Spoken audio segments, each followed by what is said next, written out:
Chapter 462. Relying on the faith of humans to give birth to another god. Rick naturally understood what wombing meant. However, there was no god that could be born just like that. Even the other divine beings were born after who knows how many years. However, wombing shook his head. Rick, you're underestimating yourself.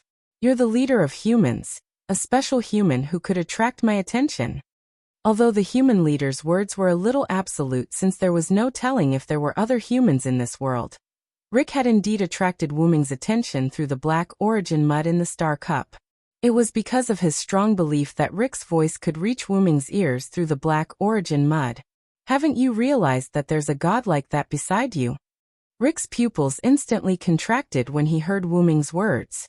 The god of games. Rick remembered how he often played chess with that unknown existence when he was a child. Although Rick believed that the god of games existed, he didn't need to have such childish thoughts after becoming the leader of humans. Therefore, Rick never played chess again, nor did he tell anyone about the story of the god of games. It could be said that this was the first time Rick played chess with Shiobi and wombing in the old capital of the forest elves. The god of games, huh? Although it doesn't sound very reliable, I'll leave it to you this world. Wombing nodded, and then threw the star cup behind Rick's back. Rick didn't react in time. When he saw wombing casually throw the star cup, he didn't catch it. Gillyre didn't move either, and quietly watched wombing's actions. The ruined star cup looked as fragile as glass, and it was thrown by wombing just like that. Subsequently, the star cup did not fall to the ground as Rick had expected. The star cup floated firmly in the air, as if it had been caught by someone. Then, a figure slowly appeared, turning from transparent to solid. This is... Rick stared at the scene in disbelief. She was wearing a green shirt, blue shorts, magenta shoes, and a jacket. There was a pink ribbon on the back of her jacket. She wore a checkered hat with a plum blossom logo printed on it. Under the hat, she had short white hair. Her cheeks were printed with hearts, and her left and right eyes had spades and diamonds respectively in her heterochromatic pupils. As expected of the god of games, his face, eyes, and even his hat were all pictures of poker cards. The god of games, a deity formed from your faith and your will. Wombing explained. I'm Tetu. The god of games held the celestial cup in his hand as he hovered in the air, greeting Rick, who was staring blankly at Tetu. The god of games, does it really exist? Rick was a little excited. Then wombing mercilessly slapped Tetu's face. At the same time, he is also the weakest god. Outside the cave, wombing, Rick, Gillyre, and Tetu arrived. Ignoring the fact that wombing said he was the weakest god, Rick was still a little excited. This was a god who existed by his own will. Although he was born by your will, Tetu is the weakest god because it is only your faith. Wombing explained as if he saw through Rick's thoughts. Although you're not wrong, can't you give me a little face? Tetu chuckled. Although wombing said he was the weakest, Tetu didn't care, like an optimist. Although what wombing said was the truth. Well then, I'll take my leave first, everyone. With that, Tetu flew into the sky. Tetu, who had ascended to the throne of the only god, was now preparing to repair this world. It couldn't be said that Tetu was trustworthy, but as a god born from Rick's faith alone, his way of thinking was still simpler than the other gods. At the very least, Tetu, who was born from Rick's faith, was trustworthy. Perhaps it was because his lifelong wish had been fulfilled, or for some other reason, but Rick was now staring blankly at Tetu, who was flying into the sky, as if he was possessed, without saying a word. At that moment, Gillyre spoke while Rick was still in a daze after Tetu left. My lord, are you really going to give the celestial cup to the weakest just like that? Gillyre was a skywing after all, and her mindset of respecting the strong wasn't that easy to change. Wombing, the strongest, had given the greatest spoils of war to the weakest, which made Gillyre very unhappy, but she had no choice. Since it was her master's will, she could only endure it. After all, I can't use it either, can I? I only have one goal, and that is to help the humans of this world. Although the god of games is the weakest god, Tetu's feelings for humans aren't weak. Wombing smiled as he explained to Gillyre while looking at the sky. Perhaps the mindset of respecting the strong has been deeply ingrained in your mind, but I still want to say that humans aren't weak. However, Gillyre still looked as if she didn't agree with that. Through the thoughts of humans, other gods were born. Are humans weak? Not at all. Gillyre then refuted Wuming's words. But even so, my lord, humans are on the brink of extinction in this war. This is a fact that you can't refute. Gillyre first bowed to Wuming to atone for her rebuttal, before continuing. Even so, in the end, the celestial cup was still obtained by a god born from the faith of humans. It can be said that humans have won this war. Wuming smiled. After all, the condition for humans to win was the end of the war, while the condition for other gods to win was to obtain the celestial cup. I defeated Arthas. This is the result. I am the victor. Now humans are the victors, and the victors are the strong. Gillyre then fell silent. Whatever you say, my lord. As if throwing a tantrum, Gillyre snorted and didn't say anything else. Wuming looked at Gillyre with a bitter smile, then said with a smile. Well, you still have a long way to go in terms of understanding humans. I'm not asking you to have any desire to protect humans, I just want you to acknowledge other races. The mindset of respecting the strong isn't suitable for you who are my guardians. Yes, my lord.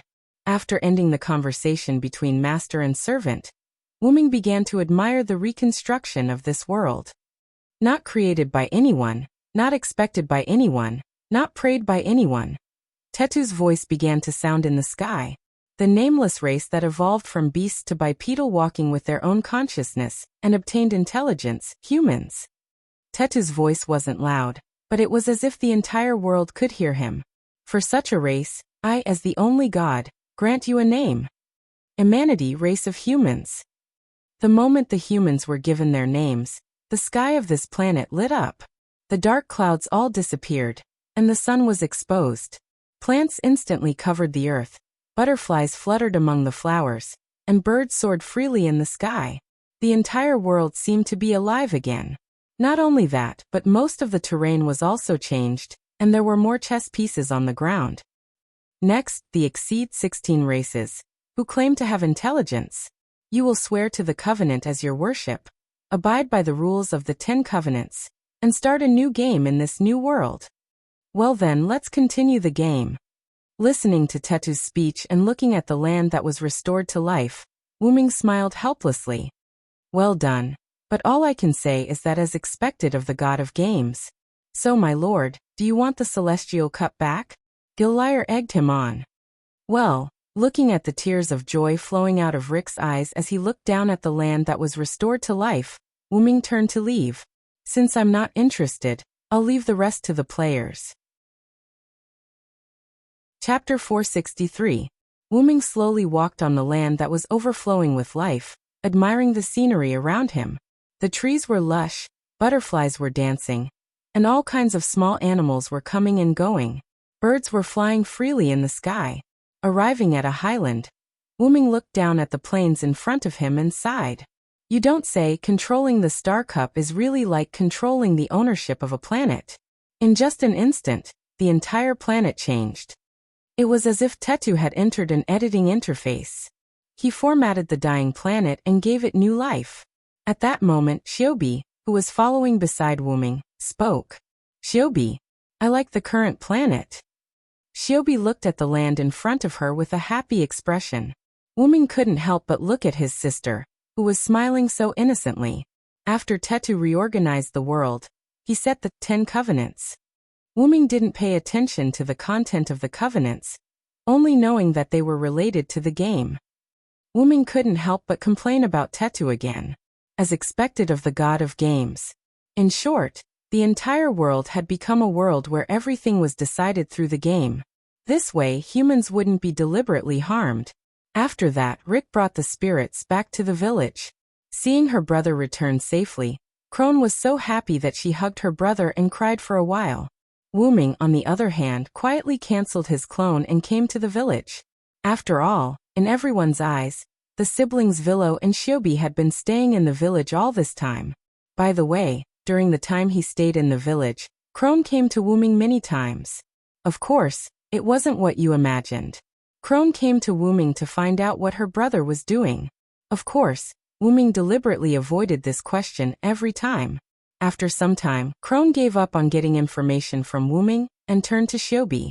After spending so much time together, Crone understood the relationship between Wuming and Shiobi. A kind and capable brother, and a shy and innocent sister, who always hid behind her brother. In Crone's impression, Shiobi and Wuming had never been separated and were always together. Therefore, Crone thought that Shiobi must know something about him. After all, she was a child and it was easy to get information from her. That was Crone's idea, but reality slapped her in the face. Shiobi, who had been instructed by Wu Ming, was naturally feigning ignorance and not telling Crone. Although Crone wasn't happy that she couldn't get anything out of Shiobi after half a day. Thanks to this, her relationship with Shiobi, they were like sisters. Thanks to Crone, Wuming but Shiobi. Even if Crone was willing to accept Shiobi after knowing her identity, it didn't mean that others were willing to accept her. Therefore, after a few days of recuperation in the village, Wuming decided to leave with Shiobi. He would let the image of a kind and reliable brother and a pure and timid sister be fixed in the hearts of Crone and the others. Wuming used the excuse of Shiobi and I are going back to our hometown, and the current world is decided by the game, so there's no need to worry about safety, to leave with Shiobi. Wuming still remembered the scene of everyone sending them off. Crone hugged Shiobi and cried, while Rick and Wuming shook hands. Rick knew that once Wuming left, it was very likely that he would never see him again in this lifetime. Take care, Villo. You too, Rick. There weren't many words, nor were there any words of gratitude. With just a few words, the two of them let go of their clenched hands. Then, under everyone's reluctance and blessings, Wuming took Shiobi and rode the horse of this world that Crone and the others had given them and headed into the distance. After traveling for a while, Wuming released the horse and let it return to nature. Then Wuming and Shiobi walked on the ground. After all, the two of them really didn't need any means of transportation. How does it feel to gain feelings, Shiobi? Wuming gently touched Shiobi's head and asked. Shiobi put her hand on the power furnace in front of her chest and slowly answered Wuming. Shiobi can't say. But Shiobi is very happy, brother. Is that so? That's enough, my sister. Looking up, Wuming felt the wind blowing against his face and said in a relaxed tone. I'm preparing to leave this world. What about you? Wuming asked. Shiobi understood what Wuming meant. She was abandoned by the Kikai seed and the possibility of her returning was not high. Therefore, Wuming wanted to ask if she wanted to go with him. Then Shiobi shook her head. Shiobi is preparing to return to the Kikai seed and pass on her feelings to everyone. Shiobi stared at the pair of mechanical eyes. Although it was mechanical, it was full of charm and emotions like a living creature. This is going to be a tough road. Are you ready? Wuming once again patted Shiobi's head and exhorted his sister like an elder brother. Yes, Shiobi is ready. Shiobi will definitely let all the Kikai seed gain feelings, brother. Shiobi looked at Wuming with a smile.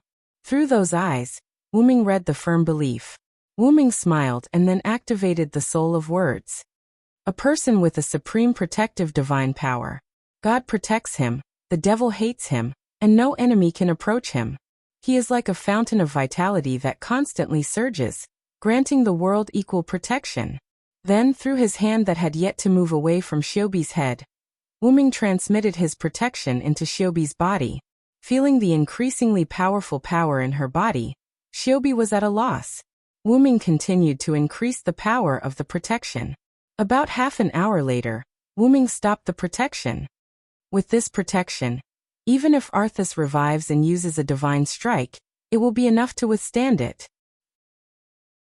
Wuming let go of his hand that was touching Shiobi's head. Then Wuming half squatted down and looked into Shiobi's eyes. With your brother's protection, you can rest assured and do what you want to do, Shiobi. Feeling Wuming's power in her body, Shiobi touched the core on her chest and said, Brother, do you still have the thing that Shiobi gave you? Shiobi asked. That metal ball, right? How could I have lost it? Wuming smiled. Then he activated the golden ripples beside him. Wuming reached in and took out a fist-sized metal ball. He handed it to Shiobi. Shiobi took the ball and placed it on her chest. Then the ball seemed to come to life and emitted light. Shiobi's core was visibly split into two, and half of it was sucked into the ball. Then, Shiobi removed the ball and handed it to Wuming. Shiobi has your power, so the core no longer restricts Shiobi. Shiobi has divided the core into two, and half of it has been stored in here. Brother, carrying her is like carrying Shiobi. But Wuming hesitated. Logically speaking, as long as the core of the Kekai seed was not destroyed, she was not dead. Shiobi had given half of her heart to Wuming. This made Wuming feel flattered. This was simply putting her life in someone else's hands. Brother also said that the world is not dangerous now, and I believe in my brother. Shiobi looked at Wuming, her eyes full of expectation. She believed that Wuming could protect Shiobi's core. This was what Wuming read through Shiobi's eyes. Give me the heart. I will never let it go for the rest of my life. Shiobi too, with your brother's power, Shiobi will not let go of your brother. The wind blew, brushing the grass on the ground. The sun shone gently on the brother and sister on the ground. Everything was so beautiful. Chapter 464. Shiobi revealed Kekai's equipment and flew into the sky to leave. Wuming did not move, remaining on the high ground overlooking the land. My lord, are you leaving? With a spatial ripple, Gopril's voice came from behind Wuming. Gopril was a skywing, after all, so Wuming had her avoid arousing suspicion and not appear in front of Crone and the others. And because the atmosphere between Wuming and Shiobi was just right, Gopril tactfully did not appear. Once Shiobi left, Gopril appeared from space. What? Are you excited because you can't wait to go to my world? Wuming half-joked. Well, a little. Gopril smiled, the wings on her back trembling, showing how unsettled she was. Alas, Wuming cruelly shattered Gopril's fantasy. For the time being, I probably won't summon you. Just obediently stay on a bont. How could it be like this? Gopril was like a deflated balloon, powerlessly slumping to the ground. This world has already become meaningless. Master, please hurry and take me away. Gopril was like a canary in a cage, looking at Wuming with a pitiful gaze. That was because Tae-2 had turned this world into a game where everything was decided. That meant that there would be no more killing. This was hell for the Skywings, who loved to kill and snatch kills, as well as the god-slaying weapons. As a cute girl, it's not good to always talk about killing and fighting. You need to learn how to cultivate your character. How about this? Tell Azrael to give an order to all the Skywings that the new generation of Skywings is no longer a killing machine, but a collector of culture. The current mission of the Skywings is to collect the culture and knowledge of this world. Whether it's to collect books or use magic to record them, gather as much knowledge as you can. The moment he said this, Gopril became interested. She had always liked all kinds of culture. By the way, after collecting the culture, the Skywings need to study it and learn the advantages of it. Don't be like bookworms who only know how to copy.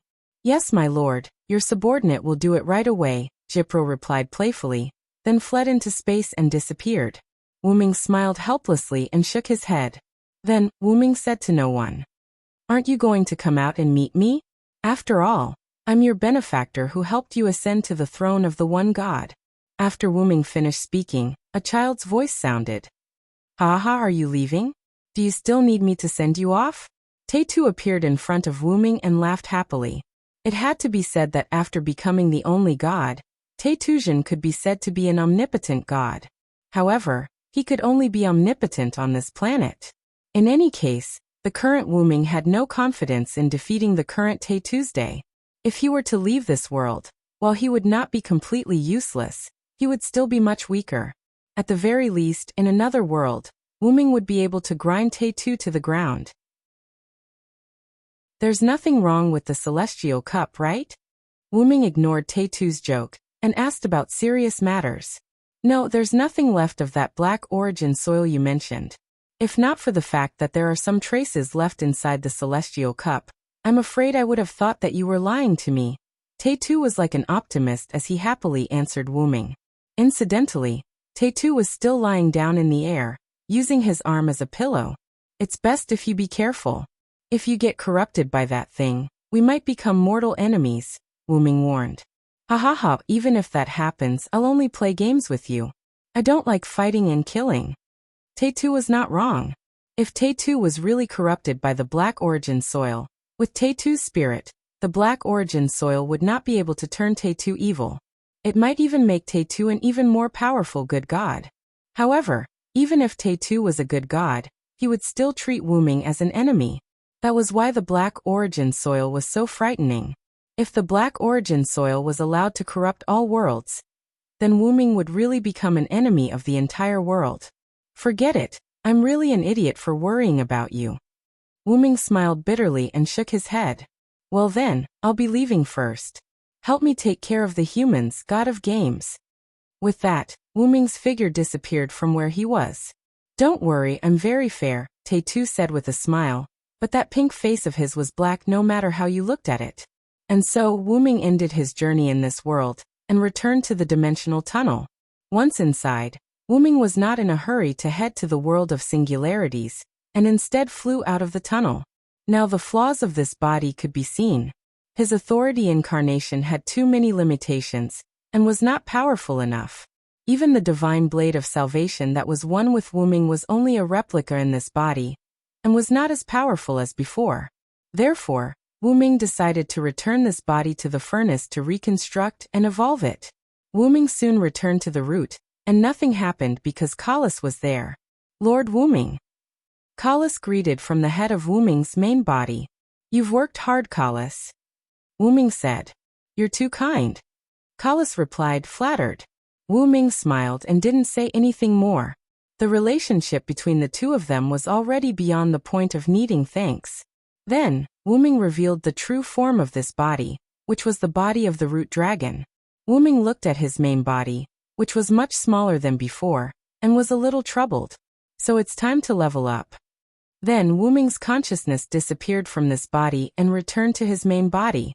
Wuming, who had returned to his main body, opened his eyes, and an indescribable aura filled the entire root. Then the dragon horns on Wuming's head glowed, and the golden chains around him danced. If my main body encountered the Star Cup's consciousness, I might be able to kill it with one claw. Wuming felt his current strength and said confidently, let's see which singularity Chaldea has reached. With that, Wuming's huge ruby-like dragon eyes turned golden, and something invisible flowed in his eyes. Not long after Wuming's eyes turned golden, Wuming's eyes turned red again. The ocean, huh? This should be the third singularity. So far, Chaldea had reached the third singularity, and it seemed that it was almost done. This was all because of Wuming's clairvoyance that evolved in his root. Wuming had just seen Chaldea conquer one singularity after another after leaving Winterwood City. The 100 Years' War, the City of Seven Hills, and Oceanus from Greek mythology. Although Wuming did not stay in Rick's world for long, it seemed that the flow of time between worlds was different. Chaldea had already completed 2 singularities, and the third seemed to be almost done. Well, I'll leave it to them for now. Through his clairvoyance, Wuming also saw the vampire that Wuming summoned for Olga Marie. She had contributed a lot on this journey. Not only that, but Gadatsi also met a lot of reliable servants. I'll level up my backup machine first. As he spoke, Wuming began to move his hands and feet on the huge dragon body lying beside him. Chapter 465. Inside the Root of Origin, Wuming had been upgrading his own body for some time. Because there were many things that needed to be upgraded, after Wuming came up with a general format, he put the body aside, and then channeled the power of the Root of Origin into the body, allowing it to be modified by the Root of Origin's energy. That's it for now. Wuming nodded the huge dragon head in satisfaction. Chaldea should have finished conquering the 4th singularity, right? How about I go to the next singularity and wait for them? Wuming thought, and activated clairvoyance again, spying on Chaldea and the others. Oh, the mastermind has come out early. How unbecoming of a big boss, Wuming said sarcastically. Then Wuming looked around. I don't think the Root of Origin will attack so coincidentally. I'll go meet that magic king. With that, Wuming flapped his wings and flew out of the Root of Origin. But then, traces of black matter appeared outside the Root of Origin. In the 4th singularity of the M-Moon world, under the magic fog city of the underworld, in an underground space similar to Winterwood City, for huge pillars of flesh with eyes released powerful magic power, wreaking havoc in this underground space. If Wuming was here, he would definitely recognize this thing. The demon god pillar that Lev once transformed into was such a disgusting thing. The residual magic power in the space proved that a few servants had just left. In front of the pillars of flesh, many people stood there. Wuming knew most of the people present, such as Gadotsi, Matthew, Pamilia, Mordred, and the others. They were all nervously watching a blue-haired servant with the body of a child talk to the mastermind, controlling the pillars of flesh. Opposite them stood a white-haired man in ancient Israeli clothing. Just by standing there, his powerful magic power increased the pressure on everyone. The demon god pillars were arranged behind the man like stars surrounding the moon, and the identity of this white-haired man was already beyond doubt. The only one who could control the demon god pillars was that demon king Solomon. Having had enough of the boring conversation, Solomon shook his head helplessly. "I don't want to talk to you anymore. I have to say that human weapons are just like humans. Both of them are hopeless." Upon hearing this, Matthew immediately raised his shield and stood in front of Gadotsi. Even though his legs were trembling, Matthew still firmly guarded Gadotsi. Instead, it was Pamilia who went against her usual arrogance. She had an unusually calm expression and didn't say anything, as if she was waiting for the right moment.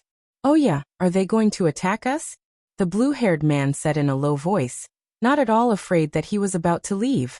However, this did not mean that others would not be angry. "Tisk, you really make people angry," Mordred said irritably. She then raised the emperor's sword in her hand and prepared to attack. That being said, even she couldn't guarantee that she would be able to take a blow from the Magic King. The servants who left before were the examples.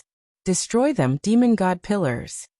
Solomon just finished speaking, and the four meat pillars that were wreaking havoc in this underground space began to dance. Immediately, when everyone was at their wits' end, there was a strong fluctuation in the space. A huge dragon claw appeared in this underground space. As if catching an earthworm, the four demon god pillars were uprooted and then directly crushed. Bang! The demon god pillars didn't even leave behind a wail. All of them turned into pure magic and dissipated in the air. Gadotsi and the others looked at the huge dragon claw that was still there with a dumbfounded look. Obviously they didn't react. However, Pamilia relaxed, as if the reinforcements had come.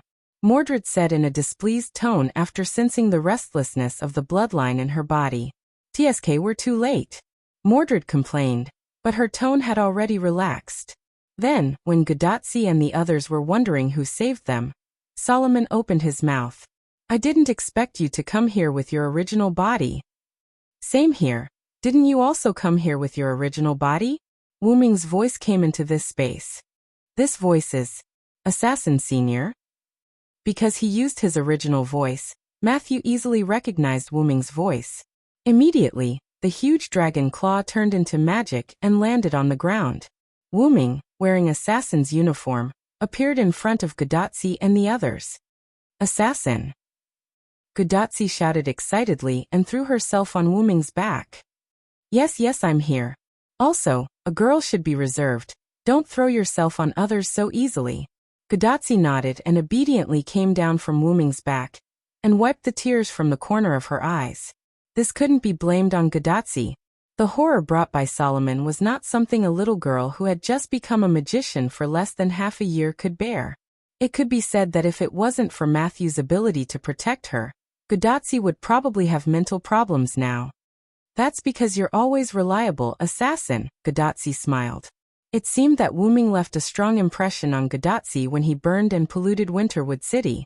"There should be a limit to how much you can ignore me." Then the Magician King roared out angrily. After comforting the frightened Gadotsi, Wuming looked at Solomon. "You just wanted to kill them, right? The mastermind behind the burning of human rights." Because everyone already knew that the other party was the mastermind behind the burning of human rights, they were not surprised that Wuming knew about it.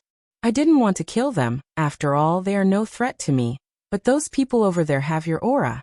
I can't endure it any longer."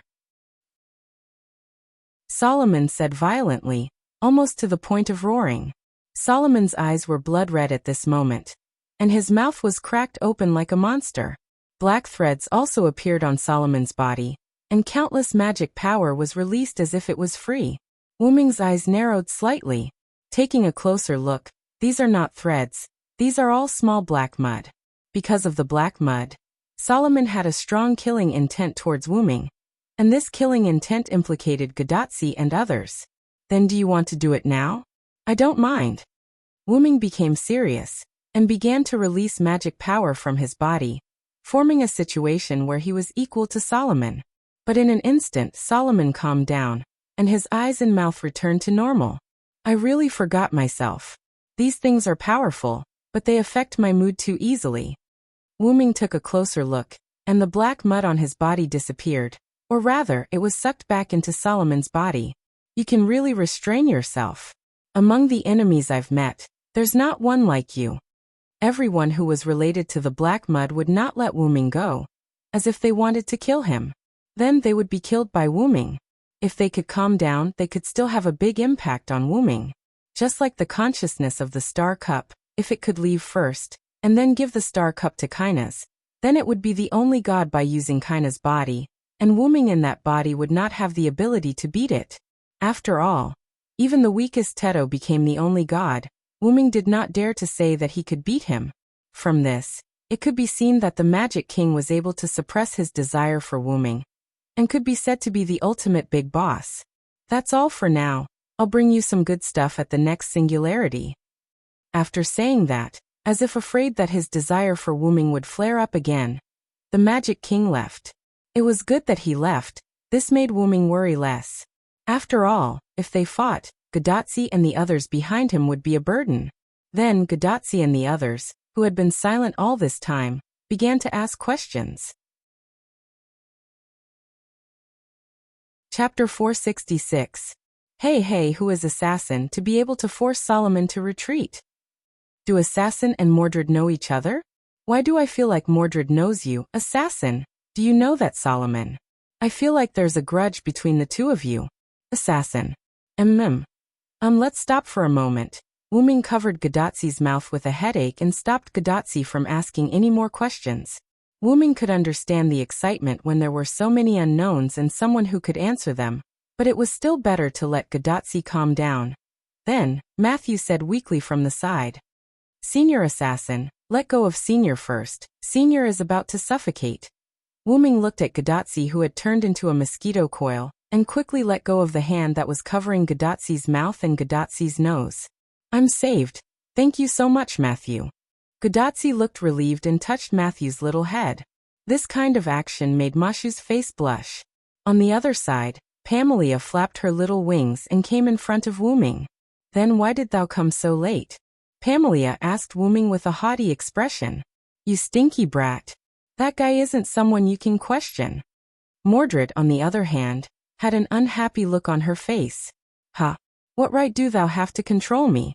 Oh, you're so protective of this guy. Could it be that thou and this guy have an unspeakable relationship? Pamela was angry at first, then started to tease Mordred. It seems like the lesson from before wasn't enough. Mordred raised her royal sword and looked like she was going to fight with Pamela. Thou is the one who hasn't been taught a lesson. Pamela showed her small canine teeth, not to be outdone. From their conversation, Wuming deduced that the two of them might have fought, and it ended in a draw. Their relationship is really good, Wuming said faintly, no longer caring about the two. That being said, the two of them have caused a lot of trouble. At that moment, the blue-haired servant spoke. My name is Hans Christian Andersen. Just call me Andersen, great unknown being. It's rare for Mr. Andersen to be so serious, Matthew said in surprise. It's just a necessary greeting. Don't make me sound like those two guys over there. Andersen shook his head helplessly. In the end, Mordred and Parmelia were still facing each other. At this moment, Roman's voice came from Gadotsi's wrist. Although I know that everyone has a lot to say, let's hurry up and retrieve the Holy Grail. This underground space is about to collapse. Because of the confrontation between Wuming and Solomon, the originally unstable underground space became even more unstable. Sure enough, as soon as Roman finished speaking, the underground space began to collapse. Doctor, you really have a crow's mouth, Matthew complained, quickly ran to the location of the Holy Grail, put down his shield, and began to retrieve the Holy Grail. The Holy Grail has been retrieved. I'm sorry, assassin, although I would like to talk to you. We have to hurry back to Chaldea. After all, once the Holy Grail was retrieved, the singularity would begin to restore itself. If they didn't leave, then they would be killed by the self-correcting power of history. And now, Anderson and Mordred's body began to dissipate. After all, the Holy Grail was retrieved. Hey, I'll settle this with you next time, Mordred said to Pamela fiercely. I'll wait for thee. Pamela also replied, not to be outdone. I can finally leave. With him here, there's nothing for me to do. Goodbye, everyone. Anderson sighed with a melancholy and rejoiced expression, then accelerated the speed of his body's disappearance. Mordred looked at Wuming, then snorted and disappeared as well. So dishonest, Wuming smiled. Then, I'll start the ray shift now.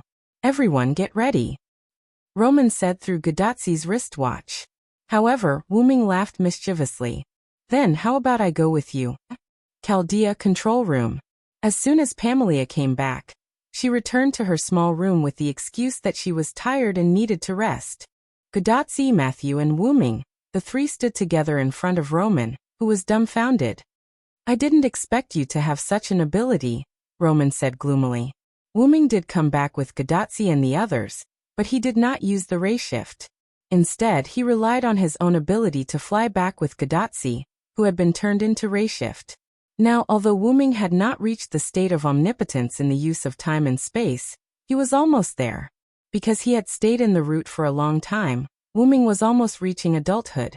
It could be said that if Wuming wanted to fight Solomon just now, he would have a great chance of winning. Well, if I ask for the reason, you should know. Wuming's eyes seemed to see through everything as he stared at Roman. Haha. Is that so?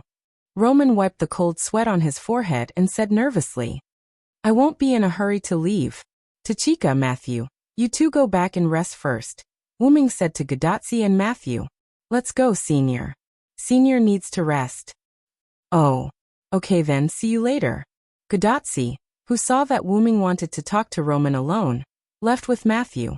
Although there were other staff in the control room, Wuming only needed to use a little trick to let them hear his conversation with Roman.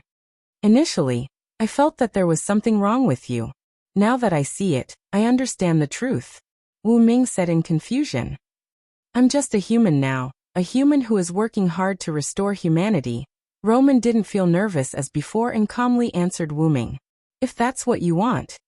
Wuming shrugged, indicating that he didn't want to talk about it anymore.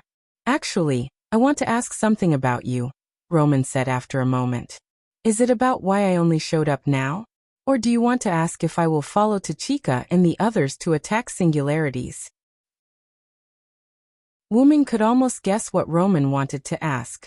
After all, there were only a few questions he could ask. Both, and if possible, I hope you can help us, Roman said seriously. Of course, Wuming answered without hesitation. This surprised Roman. Didn't I say before that although I have my own enemies, they are generally the same as you? Then Wuming smiled. And I also like humans. Chapter 467. About half an hour later, Gadatsi and Matthew, who couldn't wait to have sex with Wuming, went to the control room together. Why is Assassin missing? Doctor, do you know where he went? Gadatsi asked Roman, who was working at the control console in the control room, when she saw that Wuming was missing. Could it be that Senior Assassin went to Chaldea alone? Matthew asked in confusion. After all, if he wasn't here, it was very likely that he had gone to other places in Chaldea. After all, Chaldea was quite big. No, Assassin suddenly remembered something and left Chaldea. Wuming and Roman knew each other very well for some reason, so Wuming told Roman his name. Assassin left? Gadatsi said rather gloomily. Although Matthew didn't say anything, her sullen expression revealed her uneasiness. Then, Roman smiled when he saw the expressions on the two girls' faces. But Assassin told me to tell you that he will help you at the next singularity. Then, you can have a good gathering. Really? That's great.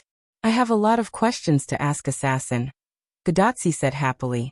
After all, things like the relationship with Mordred, the mysterious dragon claw, the ability to suddenly appear, the ability to appear without the help of the Holy Grail, and so on were all very attractive to Gouda.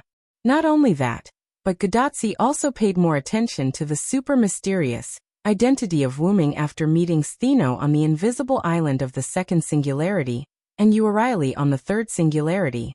Of course, this was also closely related to the deep impression that Wuming left on Gadotsi in Winterwood.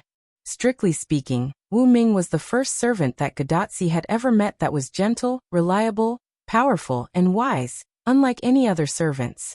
Like a big brother next door, Wu Ming constantly attracted Gadotsi's attention. Since that's the case, let's quickly start the strategy for the fifth singularity. I'm ready, Gadotsi said in high spirits. You're so motivated? Roman was surprised. Matthew also looked at Gadotsi in confusion. Although Gadotsi usually didn't hate the strategy for singularities, she didn't like it either. It was the first time that Matthew saw his senior so motivated. After all, we met Assassin he. Gadotsi scratched her head embarrassedly. At that moment, Wuming's little fangirl was born. Although you're ready to attack the next singularity, unfortunately, we haven't completely locked on to the next singularity, so we'll have to wait a little longer. Roman and the other staff members were also very concerned about the singularity. After all, it was the future of mankind. However, they still hadn't fully grasped the location of the singularity. By the way, before Wuming left, he left some information about the next singularity. However, because it was in a hurry, the information he left behind only played a supporting role. After all, Wuming's method of searching for singularities was completely different from Chaldea's method. Although they were similar, they could only play a supporting role. This was also why Chaldea and the others were able to lock onto the fifth singularity so quickly as soon as Gadotsi returned from the fourth singularity. By the way, you didn't disturb the director, right? Roman asked quietly. Gadotsi quickly waved her hand. No, after all, the director just started. What's the word again? Yes, she's in seclusion. We didn't disturb her. Matthew nodded. This allowed Roman to breathe a sigh of relief. Ever since Olga Marie returned to Chaldea, she had assumed the position of director and was in charge of the overall situation. However, it seemed like the heavens were playing a joke on her. After returning to Chaldea, Olga Marie was unable to perform the ray shift. This made her, who was preparing to go to the first singularity with Gadotsi, stay in the frame like a fool after the ray shift was performed. In addition, although Pamilia was not very obedient, at least she was helpful to Gadotsi and the others in attacking singularities. Therefore, Olga Marie decided to let her follow Gadotsi, while she stayed in Chaldea to command. But after a long time, Olga Marie found that Roman was completely capable of taking over her position. And there was also the second servant summoned by Chaldea to assist him. Therefore, Olga Marie decided to study the third method. She had nothing to do, and the third method was close at hand. Olga Marie was not a pedantic person, so she did not hesitate and directly began to study the third method. She had no choice but to study it. Otherwise, she could only be the spirit behind the Holy Grail, unable to escape for the rest of her life. Since then, Olga Marie would go into seclusion from time to time to study the third method. Coincidentally, a few days ago, Olga Marie just went into seclusion, and now Wuming came to Chaldea. The director is very persistent about Assassin Sama. If she knew that Assassin Sama came to Chaldea, I don't know what the director would do. Matthew said embarrassedly. One had to know that Sundra's temper tantrums came without warning. Olga Marie had lost her temper several times because of her dreams about Wuming and her dissatisfaction with Pamilia. Basically, Gadotsi and Matthew were in the singularity, so only Roman suffered, which made Roman have a headache. It was a sad story. It's better not to tell her. You're right. Yeah, while Roman and the others were chatting, Wuming encountered a small situation. At the door of the root, his home, Wuming looked at the entrance of the root where a lot of black mud had poured in, and there were still countless black mud outside. He was unusually depressed. He had only left for a short while. How could his home be raided? Left with no choice, Wyrm temporarily cut off control of his main body and let Collis move his body a little in the air. He instantly flew to the backup machine inside the root. Opening his ruby dragon eyes that were identical to his main body, Wyrm looked gloomily at the black mud that was beginning to erode the root, trying to take root again. He shook his head with a headache. Fortunately, I held back. Otherwise, it would really be over this time. As Wyrm spoke, he activated the power of the root all over his body, and the safety device inside the root was activated. Zap zap zap. In an instant, countless lightning flashed, and countless black mud were destroyed and evaporated by the lightning produced by the root. However, the black mud was still a product of the root, and since it had taken root inside the root, it was not that easy to destroy. Roar! Then Wyrm controlled his body to fly up. His whole body emitted the lightning of salvation mixed with the power of the root, and kept sweeping away the black mud of the root. The black mud of the root was not to be trifled with either. It immediately turned into huge waves that swept toward Wyrm. Even Wyrm had to take these two attacks seriously. I'll definitely guard my home obediently from now on.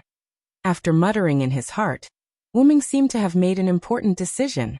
Using the power of the root and lightning all over his body, Wyrm charged into the waves of black mud and exploded. Boom! The explosion affected all the black mud inside the root. Even the root, which did not have a fixed form, seemed to be shaking.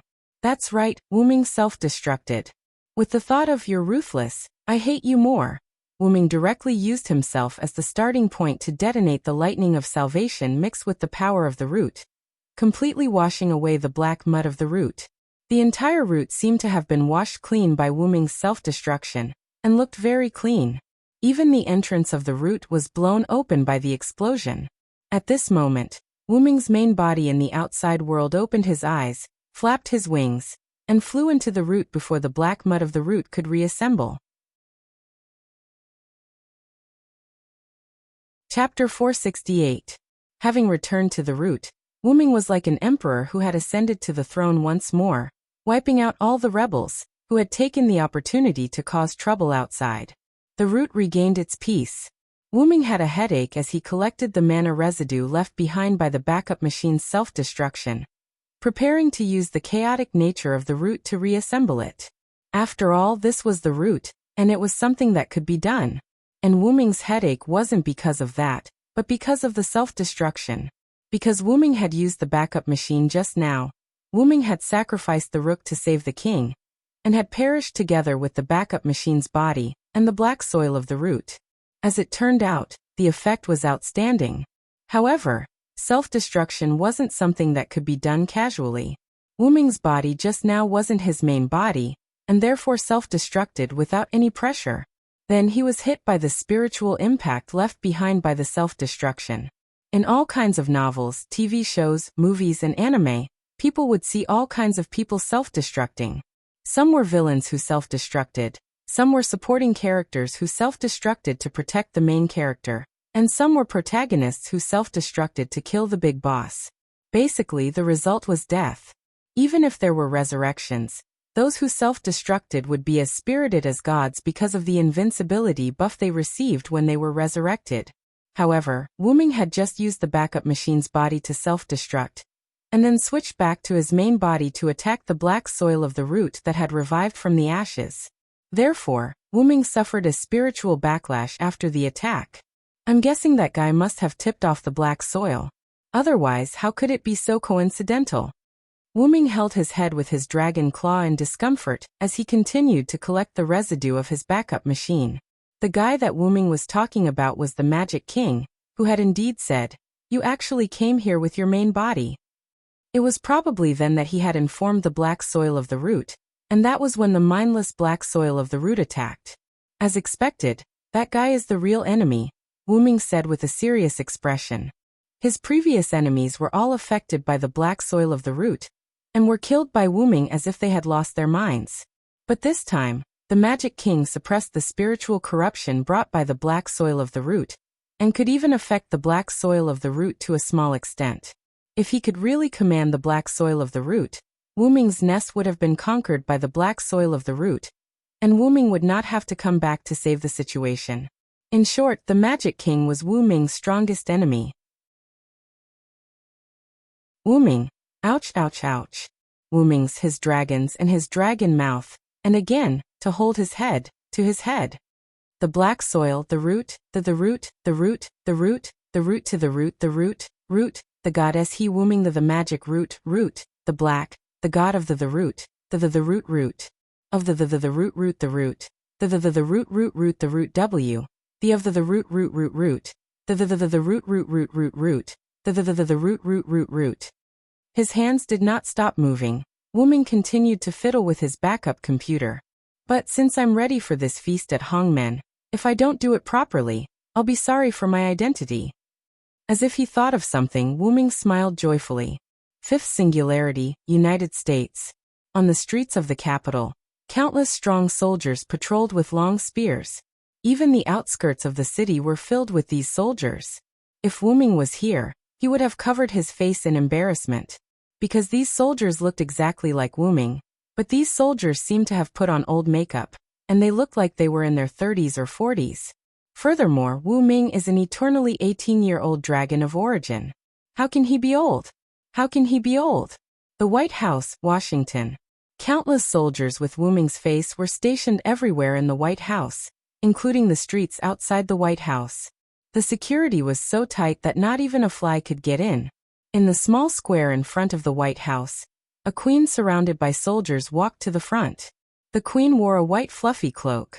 Because it was deliberate, it could be clearly seen that the queen's body was only wearing white clothes that covered her chest and lower body.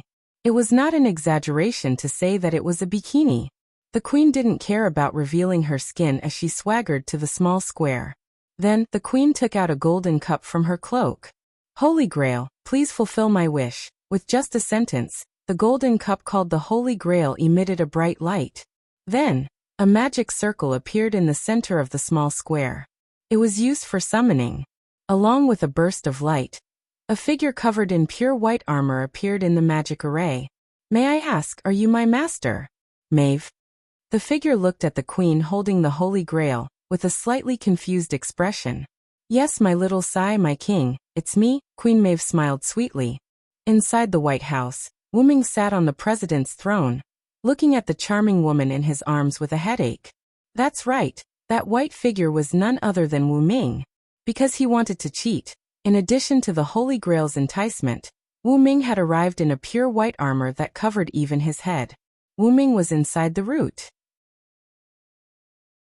After seeing that the backup machine was almost repaired, he handed the task of repairing the backup machine and upgrading it to Collis. Meanwhile, he locked onto the Singularity's location and relied on the root to send a servant's body that he had set up in advance. Wu Ming's main body fell into a deep sleep again. He did not dare to leave again. If the house was raided again, the unrepaired backup machine would not be able to help him. Poor Collis was assigned by Wu Ming to guard the house again. However, Collis was also very happy because Wu Ming's main body was always with her, so it was not difficult for her to accept it. Then Wu Ming opened his eyes and saw Maeve, as well as soldiers with Wu Ming's face. God knows how awkward it was to see all the soldiers' faces turn into his own.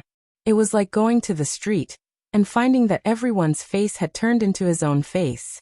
It seems like this is what it's like to have a common face.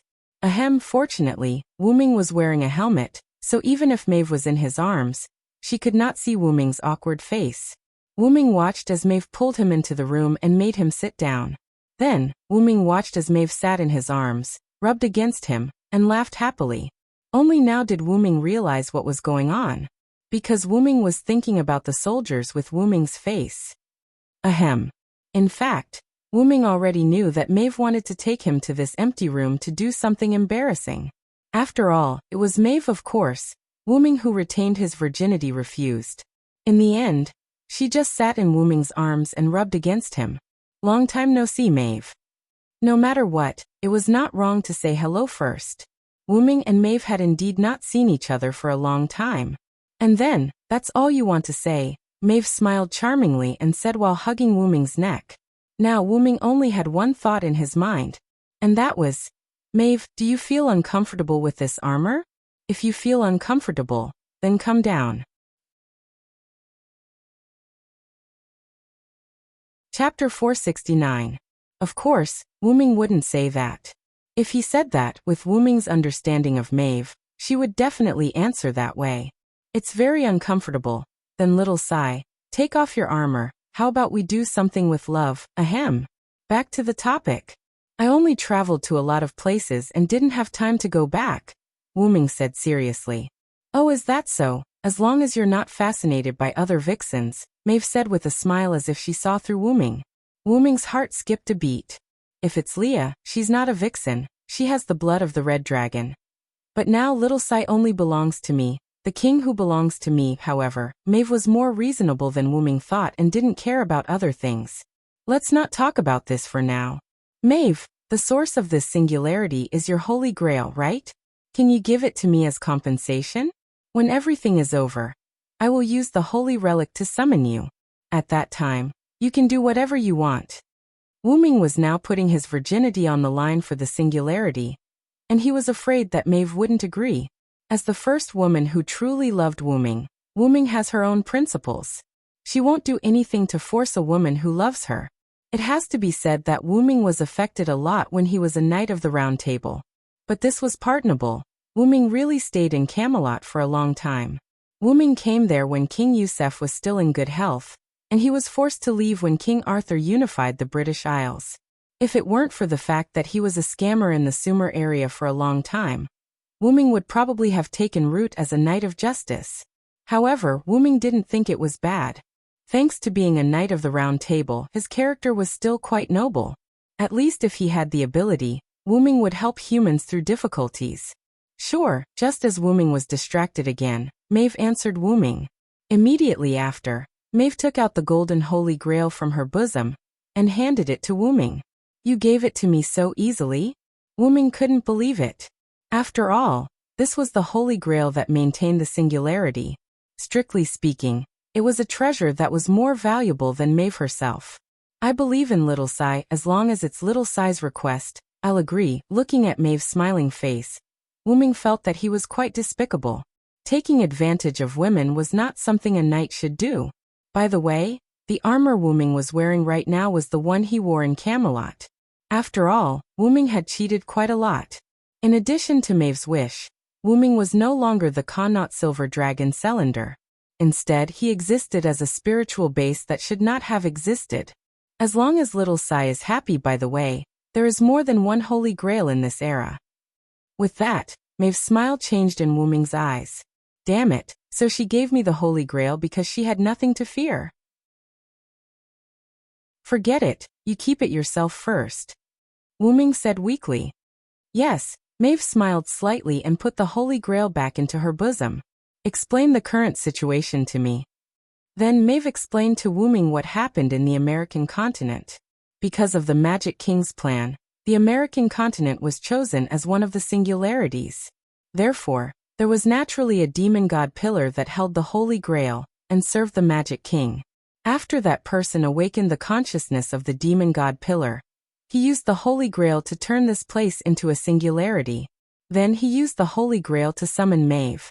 After handing the Holy Grail to Maeve, he left directly. After that, Maeve summoned Wuming's cyborg soldiers from her blood at lightning speed and directly occupied the capital of the United States, Washington. Because of the influence of the suppression, the Holy Grail also summoned a servant to fight against it, but because it was no match for Maeve, it was directly defeated by Maeve to the west of the American continent, while Maeve occupied the east of the capital, Washington. Just like that, the United States was divided into two parts, east and west. Logically speaking, the fifth singularity should have been like this. However, the Magic King, the mastermind behind the burning of humanity, suddenly jumped out, threw down a few more holy grails, and left after saying a few words. Let this place become the battlefield of the mythical war. These were the words left by the Magic King. Since then, several unknown forces inserted themselves into the East-West Division War, and the American continent became truly divided. Wuming, accompanied by Maeve, looked at the map in front of him and carefully observed it. Originally, the entire United States should be divided into two parts, east and west, but now on the map of the United States, it is divided into 5 parts. The eastern part of the United States with Washington as the center, the Appalachian Mountains including the area to the east, this is Maeve's camp, represented by white. The entire Great Lakes, as well as the southern part of the Great Lakes, including Chicago, St. Paul, and a small part of the surrounding plains. This is the territory of the unknown enemy who holds the Holy Grail, represented by yellow. The entire Mississippi Plains. The entire plains is the territory of the unknown enemy who holds the Holy Grail, represented by red. The entire Rocky Mountains, the Missouri River, and the Southern Mountains. This is the territory of the unknown enemy who holds the Holy Grail, represented by green. Finally, the westernmost Cordillera Mountains and the western coast. This is the territory of the servant summoned by the Holy Grail to deal with Maeve, represented by black. According to Maeve, the summoned servant was a lion-head, and she didn't pay attention to its real name. It has to be said that this lion-head servant is still miserable. Including Maeve, there are a total of 4 forces that hold the Holy Grail, and this lion-head servant was squeezed to the most difficult terrain in the westernmost area. And now he can only be said to be relatively lucky. That's right, relatively lucky. It stands to reason that the other Holy Grail forces can completely annex Lionhead, but they didn't do so. The Green Holy Grail forces in the Rocky Mountains, which is closest to Lionhead's territory in the Cordillera Mountains, didn't annex Lionhead, not because of mercy, but because they didn't have the opportunity to deal with Lionhead for the time being. In Wuming's view, the Green Holy Grail forces that are close to Lionhead and hold the Holy Grail forces are fully capable of eliminating Lionhead forces. However, because the other Holy Grail forces are watching in the dark, it is easy to be attacked, so the Green Holy Grail forces didn't do anything to Lionhead. Because there are 3 forces that hold the Holy Grail, I directly gave up the territory in the west of the Appalachian Mountains and retreated to the east. I let the soldiers temporarily watch them fight each other. It was rare for Maeve to be serious as she analyzed the situation to Wuming. And this map is roughly made by me according to the connection between the Holy Grail. Although it is not too detailed, it can still be used as a reference. After all, there is a connection between the Holy Grail, and it is not impossible for Maeve to sense the position of the enemy Holy Grail holders. Then Wuming, who had a headache, was just about to rub his eyebrows, but he realized that he was still wearing his armor, so he put down his hand. That is to say, whether I want to fix this singularity or rule this singularity, I have to take the Holy Grail of the other 3 Holy Grail forces, right? That's right, as expected of my little Sai, but I don't want my little Sai to suffer. In fact, I originally wanted to unify this country and then summon you, but those enemies are really too difficult for us to deal with, so I summoned you. Maeve said, hugging Wuming's armored arm. Come on, let's start the war to unify the country. Little Sai, then Wuming prayed for Chaldea and the others. Tachika, Matthew, you're on your own. Chapter 470. Although I still don't know the true identity of the enemies, I have a good understanding of them. Maeve said to Wuming. Maeve was the queen of Connaught, and she had more than just charm. Among them, the soldiers of the Yellow Grail are the most special. Maeve pointed to the area below the Great Lakes. Their soldiers are Dragonfang soldiers. From the quality of their battle, there is no doubt that they are the Dragonfang soldiers that can only be created by the magicians of the gods. However, I don't know if these Dragonfang soldiers were created by the traitor witch. After all, Maeve had not fully understood the situation. Dragonfang soldiers were skeleton soldiers summoned by the dragon's fangs. The reason why Maeve said, whether they were created by the traitor witch, was because of the magic. Legend has it that the summoning of dragon fangs was a family heirloom magic of the Greek king of Colchis. It was passed down to the princess of Colchis, Medea, who learned magic from the goddess Hecate. In the later generations, she was also known as the traitor witch. However, Demetrius was not the only one who knew how to use Dragonfang soldiers. Wuming had also encountered servants who used Dragonfang soldiers. During the War of the 14 Knights, Empress Semiramis's noble phantasm stored a large number of Dragon Fang soldiers.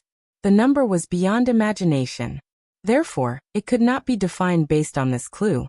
Anyway, this yellow grail was related to Greece, so it was temporarily named the Greek Grail. Then, Maeve pointed her slender finger to the bottom of the American continent on the map. In the Mississippi Plains, the Grail forces there have ordinary soldiers, but if I'm not mistaken, their emblem is a mother wolf nursing a baby. After Maeve finished, Wuming nodded. That means this is the army of Rome. The founder of Rome, Romulus, was raised by a mother wolf. Legend has it that the emblem of Rome at that time was a mother wolf nursing a baby. That's right, I still know about Rome. After all, Rome was established much earlier than Maeve's era. Even Maeve had a general understanding of the situation on the other side of the coast. However, I don't know which emperor it is. Maeve smiled. She did not care about this, and then she hugged Wuming again. In her opinion, as long as her king was here, all enemies were nothing. Ahem. Let's call this force the Rome force for now. What about this place? Wuming coughed, then pointed to the Rocky Mountains and the eastern mountainous area. This was the third Holy Grail force. What are you talking about? There are no soldiers. My Fu loosened her grip on Wuming's arm and continued to explain. Due to the distance, although I don't know which faction it is, I can still sense it through the connection between the Holy Grails. After a slight pause, Maeve continued. In addition to the fact that the other two factions didn't take over the mountain range, this third faction, the Holy Grail faction, took over the mountain range that no one cared about. Maeve's army was merely observing from the top of the Appalachian Mountains. They did not have a deep understanding of the situation. He was lucky to be able to see the dragon-tooth soldiers and the Roman emblem. That's because only these two forces are constantly fighting in the northern part of the Mississippi Plains. No matter if it's Lionhead's native forces in the United States, the third additional Holy Grail force in the Green area, or our Celtic forces, none of them have made any moves. In other words, it's now a turf war between the Greeks and Romans. After digesting this information, Wuming said helplessly, "This is really a mythical war now. Celtic, Greece, Rome, the United States, and an unknown force." There was no doubt that these were all surprises brought by the Magic King for Wuming, surprises that gave Wuming a headache. But I'm a cheating player, Magic King. Then Wuming issued an order. That's it for the time being, Maeve. Our side will stay in the eastern part of the American continent. Yes, my king. Now Wuming was really like a king, and Maeve, the queen, began to listen to him. Then, I'll go meet the Greek and Roman soldiers first. You stay here and watch over our home. With that, Wuming picked Maeve up and placed her on the seat. He then strode out of the room, leaving Maeve alone in the room. Humph, it doesn't matter if he's not the Mad King. The Holy King's Sai is really handsome, our home. Yeah. Just like that, the seductive and wanton queen turned into a shy young girl who was yearning for love in the corridor. Wuming walked without saying a word. In order to maintain his dignity, Wuming used the corner of his eyes to look at the soldiers with his face guarding the corridor, and felt a sense of powerlessness. Why did I believe her in the first place? Wuming whispered in a voice that only he could hear. What Wuming was talking about was naturally the time when he gave Maeve his blood essence to create the cyborgs. But even so, Wuming also led this group of cyborgs into battle. I didn't feel ashamed at the time. Was I in a state similar to Chinibu at the time? Shaking his head in his heart, Wuming gave up thinking about nonsense. When he walked to the gate of the White House, Wuming waved his arm, and a blood-red cloak appeared behind the pure white holy armor. The blood-red cloak matched with the holy armor, but it did not become dirty. Instead, it highlighted Wuming's holiness even more. Farewell, Holy King. Suddenly, all the Celtic soldiers with Wuming's face knelt down and roared at Wuming. Wuming was startled. What the hell is with this roar? It's as if they want to beat up Wuming. I can only say that they are indeed Celts. However, for the sake of his dignity, Wuming did not show any surprise. Aha! Wuming responded indifferently. Then, with a wave of his hand, a pure white holy spear appeared in his hand. Wuming tossed the holy spear in his hand, and it transformed into a pure white deer beast smaller than Fimbaba. But don't be mistaken, Wu Ming's Fimbaba was left behind in Uruk. This was only because Wu Ming transformed the holy spear in his current state. In short, it was still the holy spear, Yggdrasil, but in a different shape. Wu! The deer beast lightly responded, and Wu Ming immediately jumped onto the deer beast's back. Wu Ming, who was wearing armor, looked extremely suitable riding on the deer beast that was much smaller than Fimbaba. After all, this was the mount that Wu Ming transformed into himself, so it was definitely suitable. Wu! The deer beast responded softly again, and carried Wu Ming into the distance. That was the location of the Appalachian Mountains. Wu Ming planned to cross the Appalachian Mountains directly to his destination, the northern Mississippi plains where constant battles occurred. Chapter 471. At the top of the Appalachian Mountains, Wu Ming rode his deer beast to the top of the mountain. Then, Wu Ming jumped off the deer beast and looked into the distance. Caw-caw! Along with a cracking sound, the helmet on Silent Cry's head that looked like it had grown dragon horns automatically separated like Mordred's helmet, attaching itself to his shoulders and back. Wu Ming, who finally revealed his head, couldn't help but take a deep breath. Phew, the air in the mountains is indeed very cool. Wu Ming looked around with his eyes that had turned golden because of the Holy King. It's called the Great Mythological War, and it's not wrong at all. Wu Ming could clearly feel that the mana density of this singularity was continuously increasing. Although it was probably because of the Magic King, but is the excessive use of the Holy Grail a side effect on the singularity? Wu Ming pondered. After all, how do you think the Dragon Fang soldiers, Roman soldiers, and Wu Ming Celtic soldiers were mass-produced? Even Maeve wouldn't be able to summon enough soldiers to occupy half of America in a short period of time without using the Holy Grail. It was probably the same for the Dragon Fang and Roman soldiers. I wonder how many lone servants there are on this continent, Wu Ming said as he looked down at the battlefield that seemed to have already begun. Wu Ming learned from Roman that the Holy Grail of every singularity would summon a lot of lone servants. Therefore, Wu Ming was thinking about the lone servants. If we can rope him in, he will be of great help to Tachika. However, he had to have the opportunity to meet a good lone follower. Then, Wu Ming closed his helmet and sat on the white deer beast again. Oh! Wu Ming rode the deer and galloped toward the foot of the mountain. His scarlet cape fluttered in the wind, making rustling noises. At the foot of the mountain, not far from the northern battlefield of the Mississippi Plains. In the north was a group of ferocious-looking skeleton soldiers that didn't look human, the Dragon Tooth soldiers. Some of the Dragon Teeth soldiers were holding large bone blades. Some were holding long bone spears, and some were holding curved bone bows. They were arranged in an extremely orderly manner. In the south was a group of Roman soldiers wearing old but tough leather armor. The Roman soldiers were basically armed with spears, shields, and short swords at their waists. Both armies were heavily guarded, and there were no commanders in sight. It was as if they were about to engage in a daily battle. Both armies moved and began to attack each other. The vanguard of both sides made contact. There was no flashy exchange of blows. It was just a mutual attack of you with a saber and I with a spear, you with a sword and I with a shield. It had to be said that such a battle was merely a matter of who had more troops. However, for both sides who possessed the Holy Grail, this was indeed a terrible idea. Therefore, after such a long battle, it was time for them to change their strategy. For example, taking a picture of a general or something. Roar! All of a sudden, an inhuman roar sounded from behind the Dragon Fang soldiers. Then, a huge black figure jumped into the camp of the Roman soldiers. Boom! When the black figure landed in the camp of the Roman soldiers, it directly caused a violent impact to the Roman soldiers. Roar! The black figure roared again. It was holding a strange stone axe. It was a 2.5-meter tall figure. Its whole body was naked, and only the lower half of its body was wearing a tattered combat uniform. Its naked body had a healthy dark complexion. Its muscles were bound, and its wrists and ankles were shackled. His eyes were filled with madness. Without a doubt, this was a berserker. If Wu Ming was here, he would definitely be surprised. This was the berserker that they met in Winterwood City.